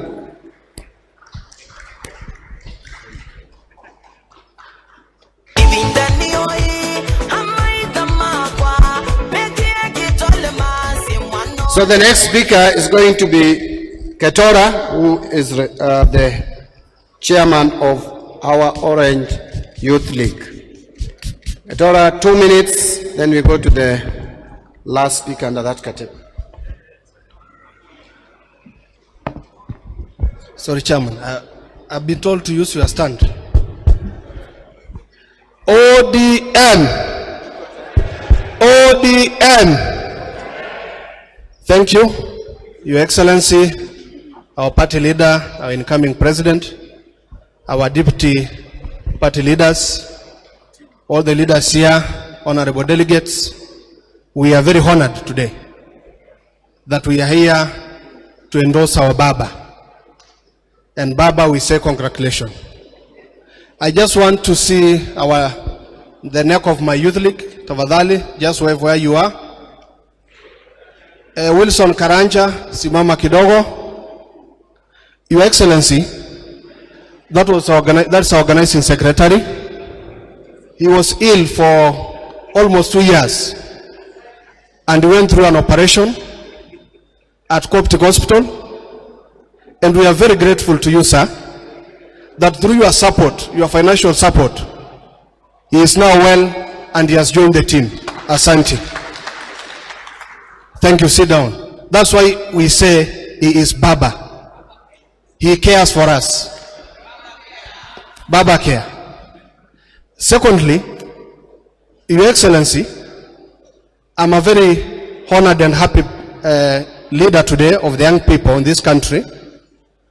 For one thing, that our grassroots leaders, the chairmen at the branches, will be attending our NDC, the next NDC, that their proposal has been accepted. That is a good honor and a good indication that indeed you are working with us. As young people in this country, I just want to affirm and reaffirm our support. Wale waliwika, walidanganyana, walitoa pesa, wakadhani wanatushawishi. But we just want to tell them, pesa yenu tulikula, tukashiba, na vijana wote nchi yote Kenya wamerudi kwa baba yao. Ni ukweli ama si ukweli? Ni ukweli ama si ukweli? Baba, when you are the Prime Minister, the things you did, right from the Constitution to the devolution, kazi kwa vijana, and many, many other things, were indication that you indeed you care for young people in this country. Thank you. Wakati wako wa kukulipa imefika. Lastly, I want to tell the ODM party. The Bible says a cry may endure for a night, but joy comes in the morning. Our cry as an opposition party, our scars, wakati yetu ya kulia imeisha. It is our time to be happy. It is our time to have energy. It is our time to support our baba. It is our time to transform this country. Ukweli ama si ukweli? Basi ukirudi mashinani, tembea kama jeshi. Ya mwisho, chairman. That should have been the last. Yes, the last chairman. Ninataka kuomba wale vijana wote wenye atafanyia kazi chama with all dedication, you will have your reward. Ndio hii chairman na election board, she will confirm. Party list itakuwa party list ya wale watu ambao wamefanyia chama kazi, si wale ambao wanatolewa kando kando. It is going to be purely reward for the young people who have worked tirelessly for this party. Asanteni, Mungu awabariki. Thank you, Ketora. Now the last speaker under that category will be the chair of our Orange Women League, Beth Siengo. Another 2 minutes.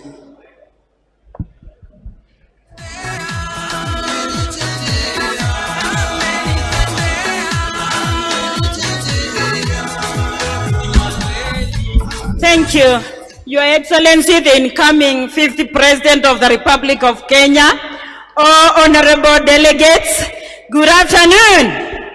My name is Beth Siengo, the ODM Women League President. Baba, I have very few things to say. First of all, I would like to recognize my NEC members for ODM Women League. Please, wherever you are, stand up and wave to the crowd. Those are my NEC members from across the country. Thank you. You may be seated. Secondly, Your Excellency, as Women League, we wrote a proposal to an organization called ALN, African Liberal Network, to look for support for women candidates in 2022. And we have been honored by the organization, and they have sent a representative all the way from South Africa. Nangamso Kwinana is in our midst. Please, Kwinana, stand up and wave.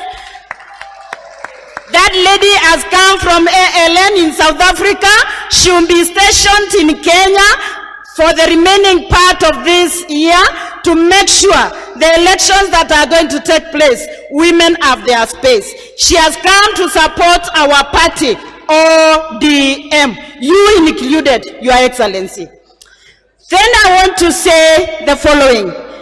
Our duty as women of this nation, it is to make sure, Your Excellency, because you are going to be the presidential candidate of Azimio coalition or Azimio party, women will look for votes, women will stand with you, women will vote for you, because a vote for you is a vote for peace and prosperity for women in this nation.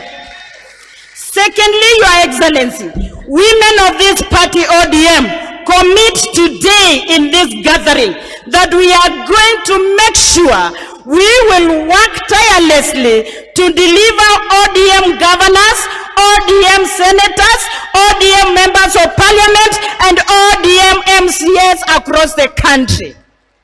Lastly, Your Excellency, the women of the Great Republic of Kenya under the ODM party, which is the greatest party East and Central Africa, are ready to make sure they will work, they will support their fellow women, and they will make sure they deliver women governors, women senators, women MPs, women MCAs all over, because we are committed to increase the number of women in leadership. Finally, Your Excellency, women are going to work tirelessly across this nation. Women are the ones who carry children in 9 months in their womb, and they deliver the 9th month. Women of this nation are expectant now, and their time to deliver has come, and the delivery date will be on 9th August 2022 when we deliver you, Your Excellency, at the State House of the Republic of Kenya. God bless.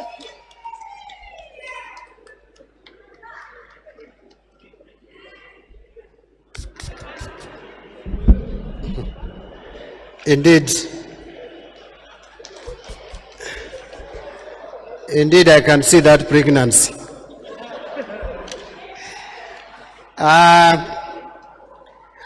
Honorable delegates, we are now moving to the next item, which is resolutions of the National Governing Council.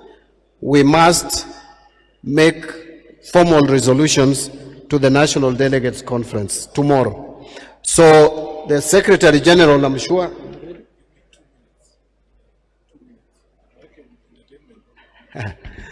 okay.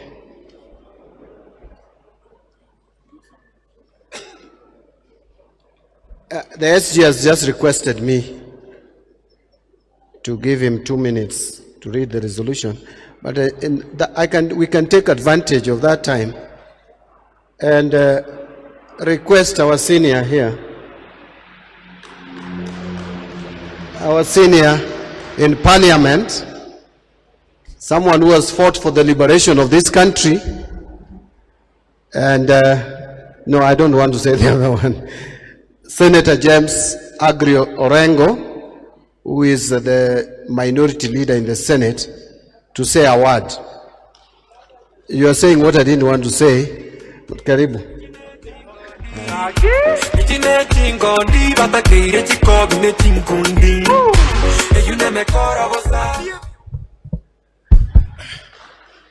Asante sana, Your Excellency Raila Amolo Odinga, the 5th President of the Republic of Kenya, the deputy party leaders, delegations constituting this National Governing Council, ODM, sijasikia, ODM, ODM. I think, without a doubt, the presidency of Raila Amolo Odinga was inevitable, and it is coming to pass.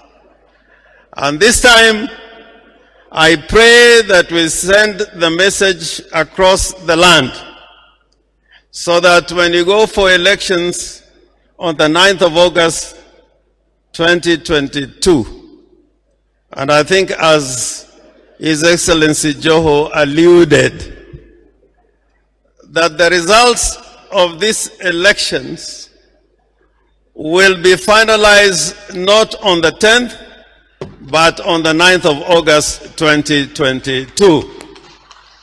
So I pray to the delegates to this NGC that we go around the land and make sure that we have the highest turnout to ensure that Baba Raila Amolo Odinga is elected in round 1. There will be no 2 rounds.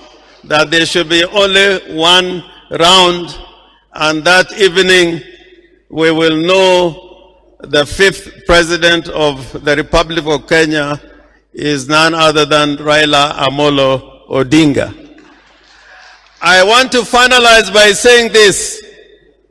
The victory of Raila Amolo Odinga, and I can say this without fear of contradiction, that the victory of Raila Amolo Odinga as the president of the Republic of Kenya will not be a celebration for Kenya alone. It will be a celebration for Africa and the world. And I can assure you, Africa and the world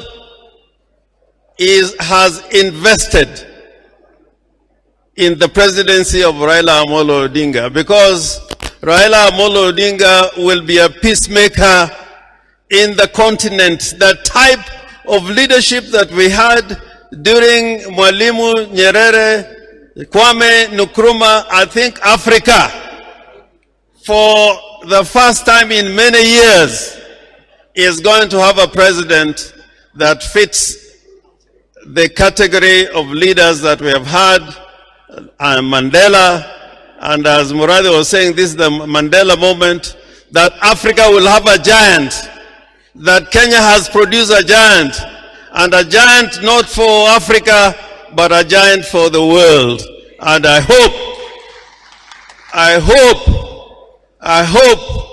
that with the election of Raila Amolo Odinga, Kenya will be at peace, Kenya will be prosperous, and Kenya will never look back again.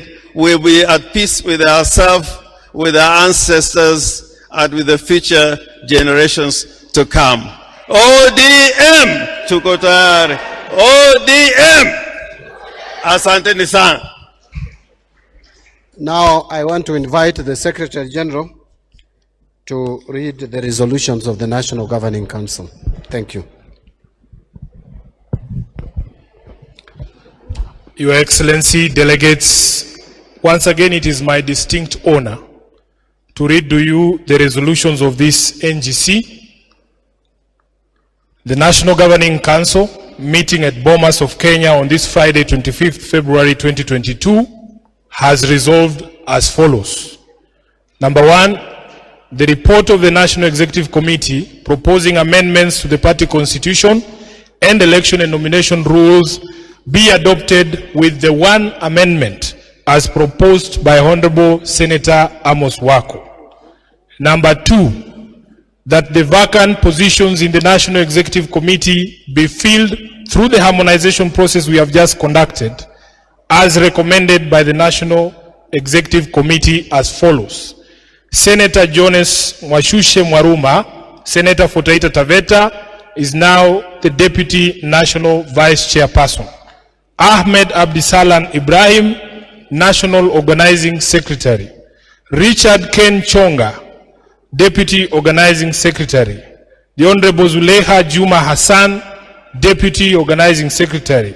Stella Chepkurui, Secretary for Environment, and the Honorable Paul Ongili Babu Owino, Secretary for Science and Technology. Number 3, that in light of the challenges brought about by the COVID pandemic, this NGC recommends that the National Delegates Convention defer the elections of the party's national officials to sometime in 2023. Number 5, that the Orange Democratic Movement Party formally joins the Azimio La Umoja Coalition/Coalition Party.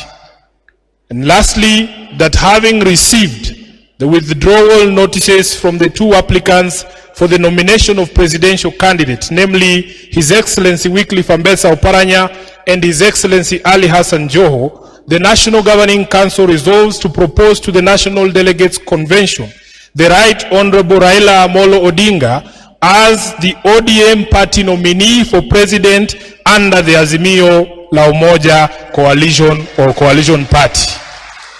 Mr. Chairman, Those are the resolutions of this NGC. I thank you very much.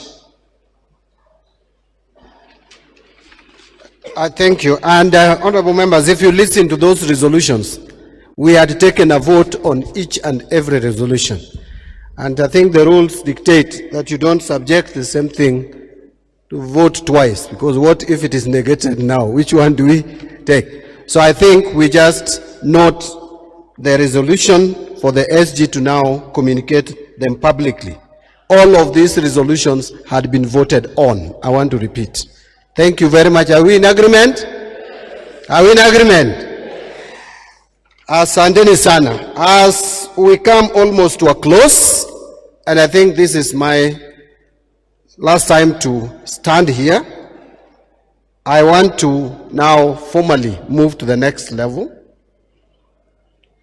I will invite one of our two deputy party leaders who will make quick remarks. After that, he will invite the other deputy party leader, who will now invite the party leader to make remarks. I will now not stand again. So could I take this opportunity to invite the Honorable Ali Hassan Joho.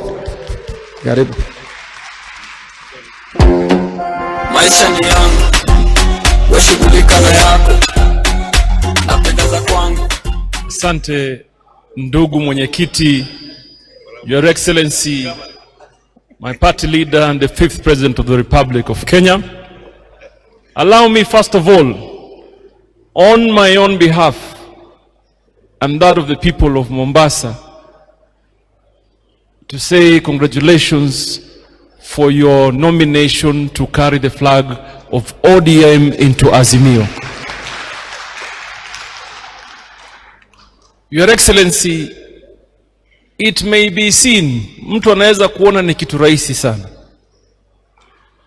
Lakini mimi nataka niseme, urais wako wa Kenya una maana kubwa sana kwetu sisi.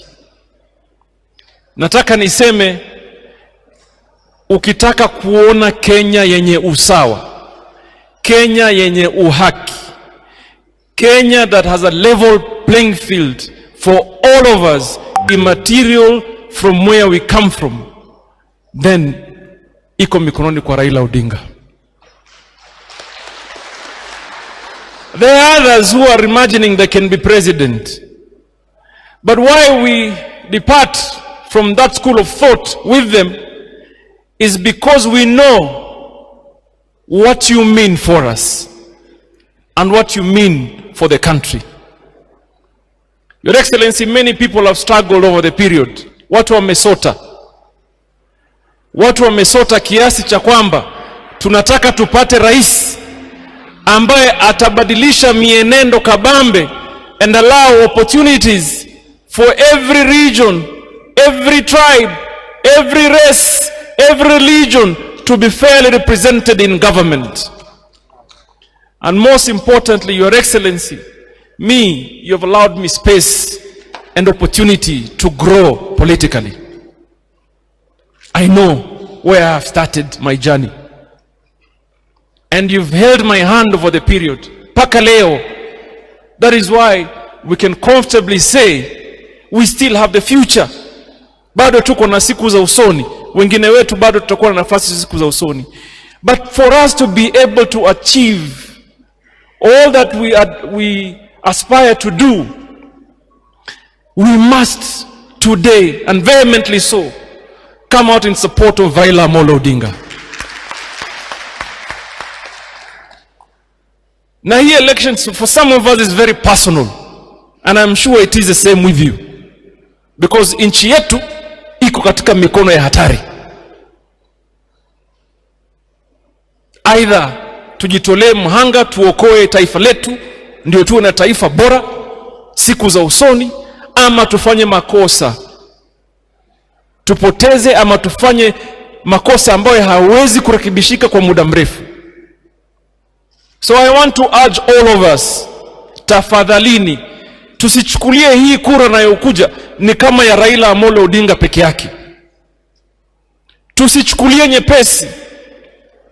Kama una mapenzi hata machache kiasi gani ya taifa lako, kama una hope ya taifa lako, kama unataka taifa yenye mwelekeo, taifa ambayo itaheshimika, then you must come out kwa njia yoyote to ensure you campaign, you fight and stand with Raila Amolo Odinga. Tumelewana paka hapo? Are we working together? Tutatembea pamoja. Na sisi tumesikia mambo mengi ambaye baba amefanya. We know Baba keeps his word. He's kept mega promises he gave to Kenyans.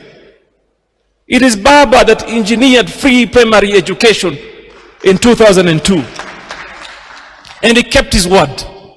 It is Baba that spoke of the new constitutional order. Today all of us are enjoying it. It is his sacrifice. Baba created devolution for us. That is why we call my brother, my elder brother Anyang' Nyong'o, Excellency Anyang' Nyong'o.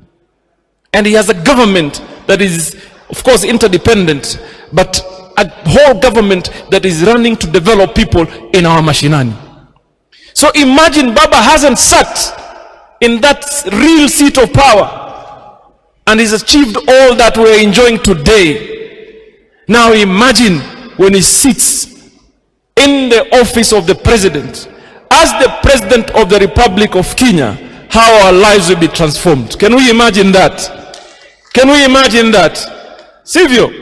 So, do I have your word that from here, going forward, tutajitolea kwa hali na mali, mhanga, kwa jua, kwa mvua, kwa dhiki, kwa raha, ili Raila Amolo Odinga awe rais wetu wa 5. Tumekubaliana. Nionesheni kwa mkono, mimi nataka kuhesabu watu. Awe Junet tumenua sana, wewe onekana wewe. Your Excellency, allow me now to invite my colleague, Wycliffe, His Excellency Wycliffe for Paranya aseme machache, then to invite you. Thank you very much.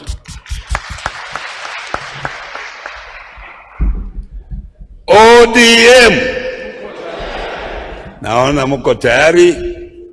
Najua nyinyi mnataka msikize baba. Takuwa brief kabisa. Kwanza nataka nimshukuru nyinyi wote kwa kuwa viongozi wema katika mashinani. Tulianzisha hiki chama mwaka wa 2005. Na hii ndio chama pekee ambayo kimeendelea kupata nguvu kuanzia wakati huo mpaka sasa. Na hiyo imetokana na uongozi wa kiongozi wetu Raila Amolo Odinga na nyinyi, kwa sababu nyinyi mkiwa mashinani, nyinyi ndio mnaweka nguvu katika hii chama. Vile vyama vilianza wakati huo, vingine vimefifia kabisa, lakini ODM inaendelea mbele. Leo ndio mpira imeanza. Tunataka kila mtu acheze hiyo mpira kulingana na kiango chake, according to your level. Ukiwa mashinani pale, wewe cheza mpira na ujue hiyo mpira tunaingiza wapi. This is the obvious opportunity we have got since we formed this party. We know what happened previously, but the opportunity ambao tumepata support from areas that we thought we could not get support, this time we are getting support from our brothers that we never used to be together. So this is an obvious opportunity. Tukijeza vizuri, hiyo mpira tutaingiza tarehe 9 mwezi wa 8 ili Raila awe rais wa 5 wa Jamhuri ya Kenya. Lakini tuna challenges kama chama. Tumeongea kwa wingi kwa mambo ya nomination, and I request you Madam Catherine Muma, please make sure every member of this party who wants to contest on any seat is given a fair nomination. Hii ndio itajenga chama chetu tuendelee mbele. Na nyinyi as leaders, you should also be fair to others. Otherwise, wengine wanashindwa, wanaona it was not fair, wanakimbilia, wanaenda kwa chama kingine.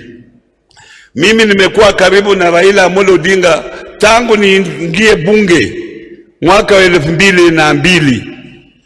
Na kutoka wakati huo nimekuwa karibu na yeye, ninajua yale anaweza kufanya katika nchi yetu.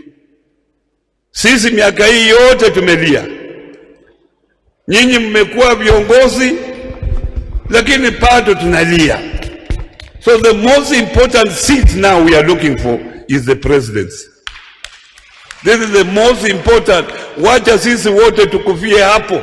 Wewe even if you lose yours, maisha itakuwa ile vile vile tu, lakini Raila kama anapata yake, mambo itakuwa tofauti katika nchi yetu. Kwa hivyo I want all of you to stand up so that we welcome our 5th president, Raila Amolo Odinga.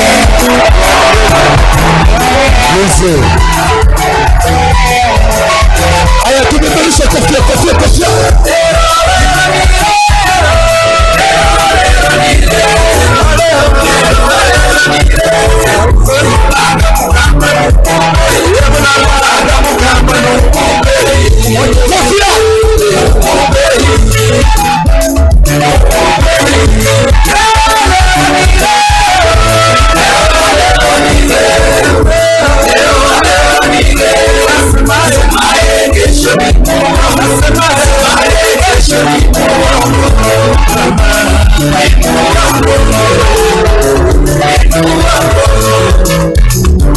Haya, tunasema inawezekana, si ndio?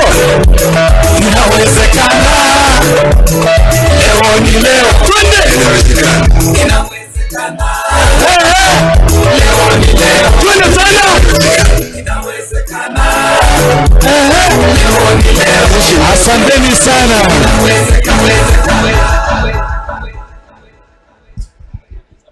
Haya.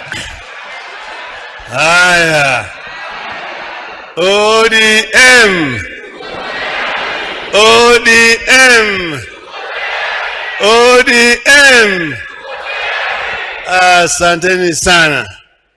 Nina furaha kuona kama nyumba imekuwa chungwa. Sura zote ni chungwa. Kwanza, let me take the opportunity to thank all the members of our party. It feels great to stand in front of great people. I feel very, very proud today to be the party leader of Orange Democratic Movement. And I want to thank all our leaders, particularly those coming from the grassroots, who have made it to here today. I know that we are coming from a very difficult time when it was not possible for us to meet, to be able to discuss issues affecting our country and how to organize our party. But now things are opening up, and we're able now to have an NGC and an NDC. I therefore want to thank all the people who have stood with us during this period of time. Let me first thank also those who have done what they have done over the past 4 years, pushing many other things, including the Building Bridges initiative, adopting the Aziliza Umoja, and taking lead in building alliances with other parties that has led to the coming together of a number of parties to work together under the Azimio la Umoja movement. But I also want to thank our members of parliament who have stood very firm during this period of time. They have done a wonderful work in parliament to get things going in parliament. I also thank our other members of the county assemblies all over the country for what they have done during this period of time. As you know, we are in a transition period following the handshake, and I have an occasion to talk to you about the handshake and why it came about. You've seen some allegations that, oh, there's opposition in government and government in opposition. Nothing could be further from the truth. What our members of parliament have done is done all over the world. In the UK it is called Her Majesty's Loyal Opposition, meaning that the opposition is there to call the government on check, but you don't just criticize for the sake of criticizing. You criticize constructively by offering solutions to the problem. And this is what our members of parliament have been doing. So they have continued to point out things which are not right, at the same time supporting things which are right, also making concrete proposals as to how things should be done. So therefore I feel very proud with the performance of our members of parliament. We want to show that we as a party are a party that is organized, that has got a clear ideology, how we want this country to move forward, going forward.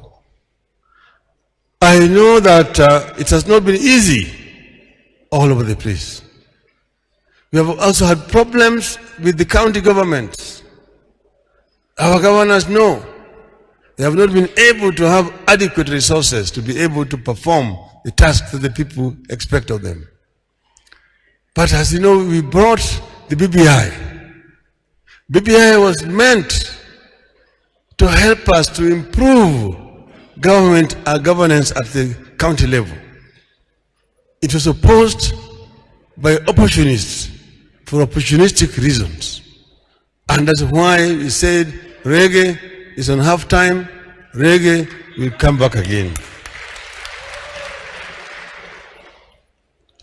We are now preparing to go to the elections. I must first thank you people today for nominating me as your candidate.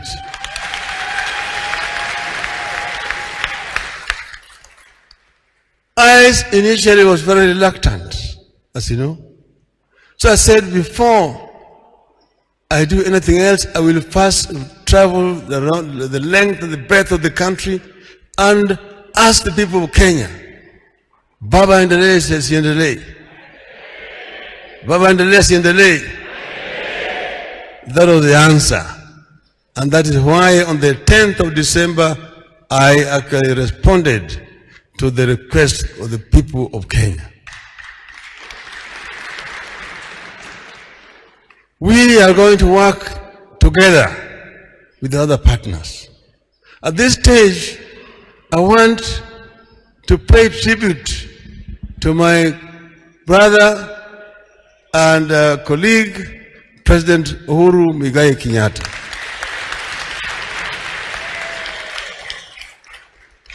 As you know, we were on opposite sides in the elections. And we all know what happened. The crisis that followed the repeat presidential elections, when we took hard stands, and there were people on the streets, and we had people dying, we had people wounded in hospitals. The expenses were high. But we said we would continue. And we had also boycotts of certain products. And our supporters responded effectively. So there was a crisis. People were maps of Kenya, the People's Republic of Kenya, and the Republic of Kenya. Let us now move on, print our currency, and start to run our country.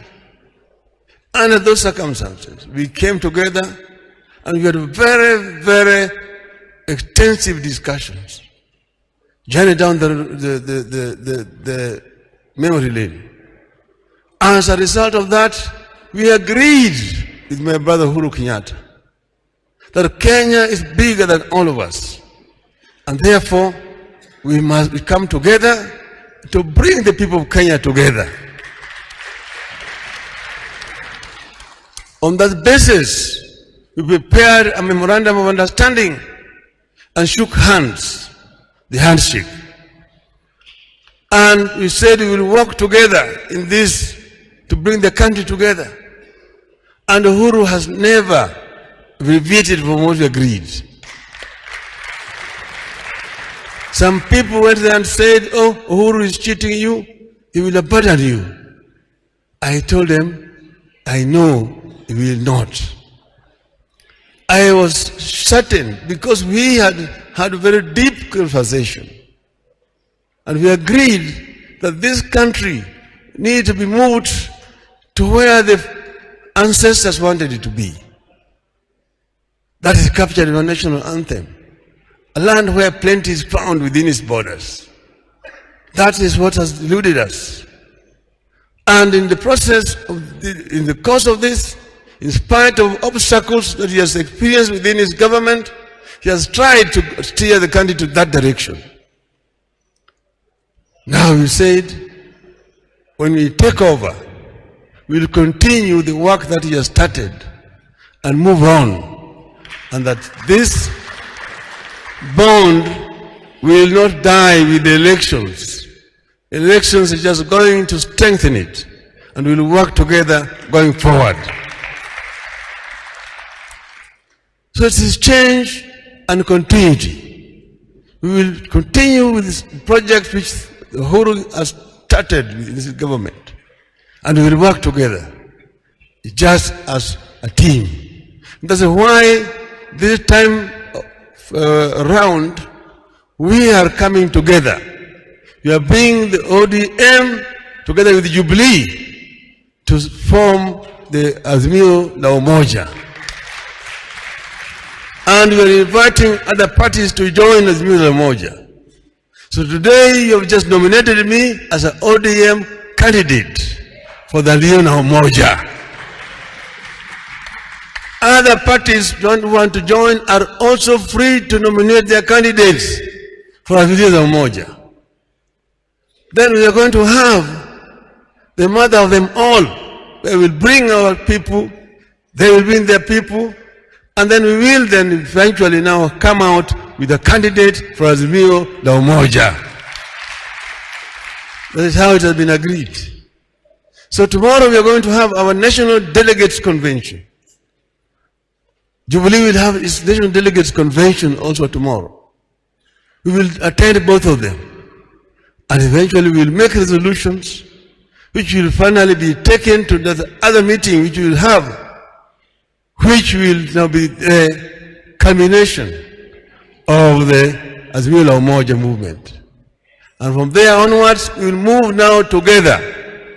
We will set up structures up to the grassroots so that we are able to capture the seats down there.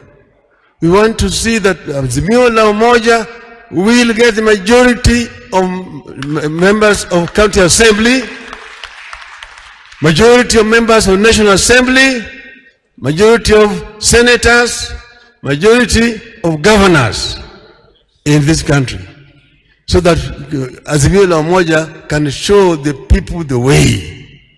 This is the way, this is how the founding fathers wanted it, this is how we want it to be as ODM. So I want to thank you people for standing firm the way you have stood firm. You have made not only me, but the entire country proud. So as we move on, I want to thank all of you once again. When you go back, carry the message that the journey has started.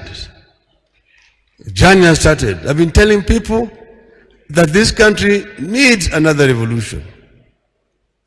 The first liberation brought the national independence. The second liberation gave us a new democratic constitution. The third and final liberation is economic liberation of our country. And this is what we want to spearhead, so that we empower our people, so that we are able to deal with the three major enemies of our people: ignorance, poverty, and disease. And we've said, in terms of ignorance, all the children in our country, irrespective of the socio-economic status of their parents, will get equal opportunity from nursery to primary to secondary, up to tertiary, up to university. And we also said that all our people who have in the past been unable to access Medicare, there's going to be Baba Care. Baba Care. Baba Care. Baba Care. Baba Care will bring all our people into a health insurance scheme so that they can be able to access treatment whenever they are sick, even if they don't have money. We have also said we will support our youth to get proper employment. Our youth will be employed meaningfully so that they can be able to improve their socio-economic status. And they're not just going to be given wheelbarrows. We've said also that those who want to do businesses will be given access to credit from a pool of a fund, and they don't have to repay interest until after 7 years. Then we have said all those Bomas, the single parents, where the father and also the mothers will get special support from the government.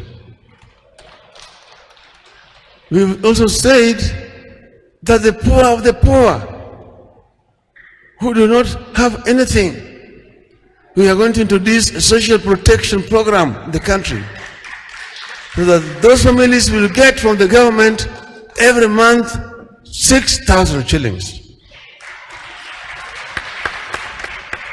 I know people are criticizing it, handouts and so on. I'm saying it is not handout.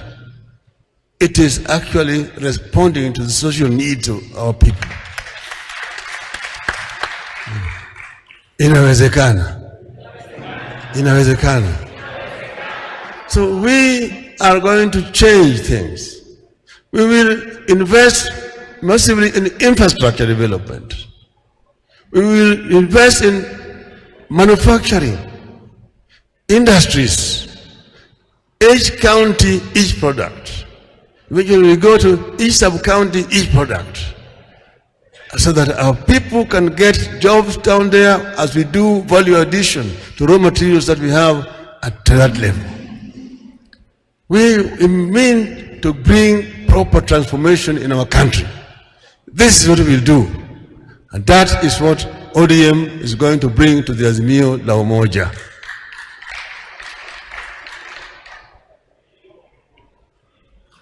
Tuko hapa na Kangumu. Fred Gumu yuko hapo. Wapi? I'm reminded. Then yuko hapa na Mpuru ya Buri. That is the leader of a party called Mpehu. Ati yeye alikuwa mwanachungwa akatoroka. But welcome, karibuni sana.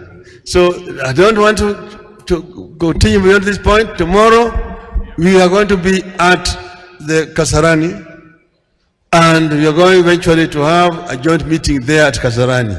I want to thank you all for attending and for nominating me as your candidate. Thank you. Asante. Wakati huo niombe sote tusimame wima kwa wimbo wa taifa utakaoashiria mwisho wa hafla yetu ya siku ya leo, na kwa heshima ya taifa ni kuombe uvue kofia yako ili tumalize rasmi kama tulivyoanza. Wimbo wa taifa.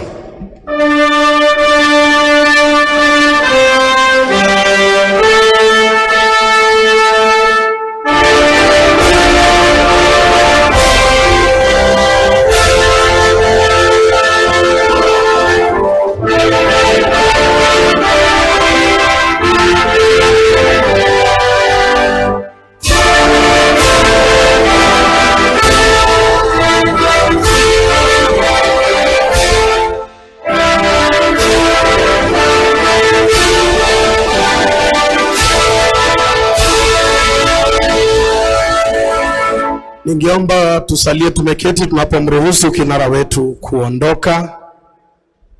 Tusalie watulivu katika viti vyetu huku tukielekezwa, na nyote niwakumbushe kwamba katibu ameandaa chakula cha mchana. Mutaelekezwa na maafisa wetu wa itifaki sehemu ya chakula hiyo. Asante.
Ni muongo.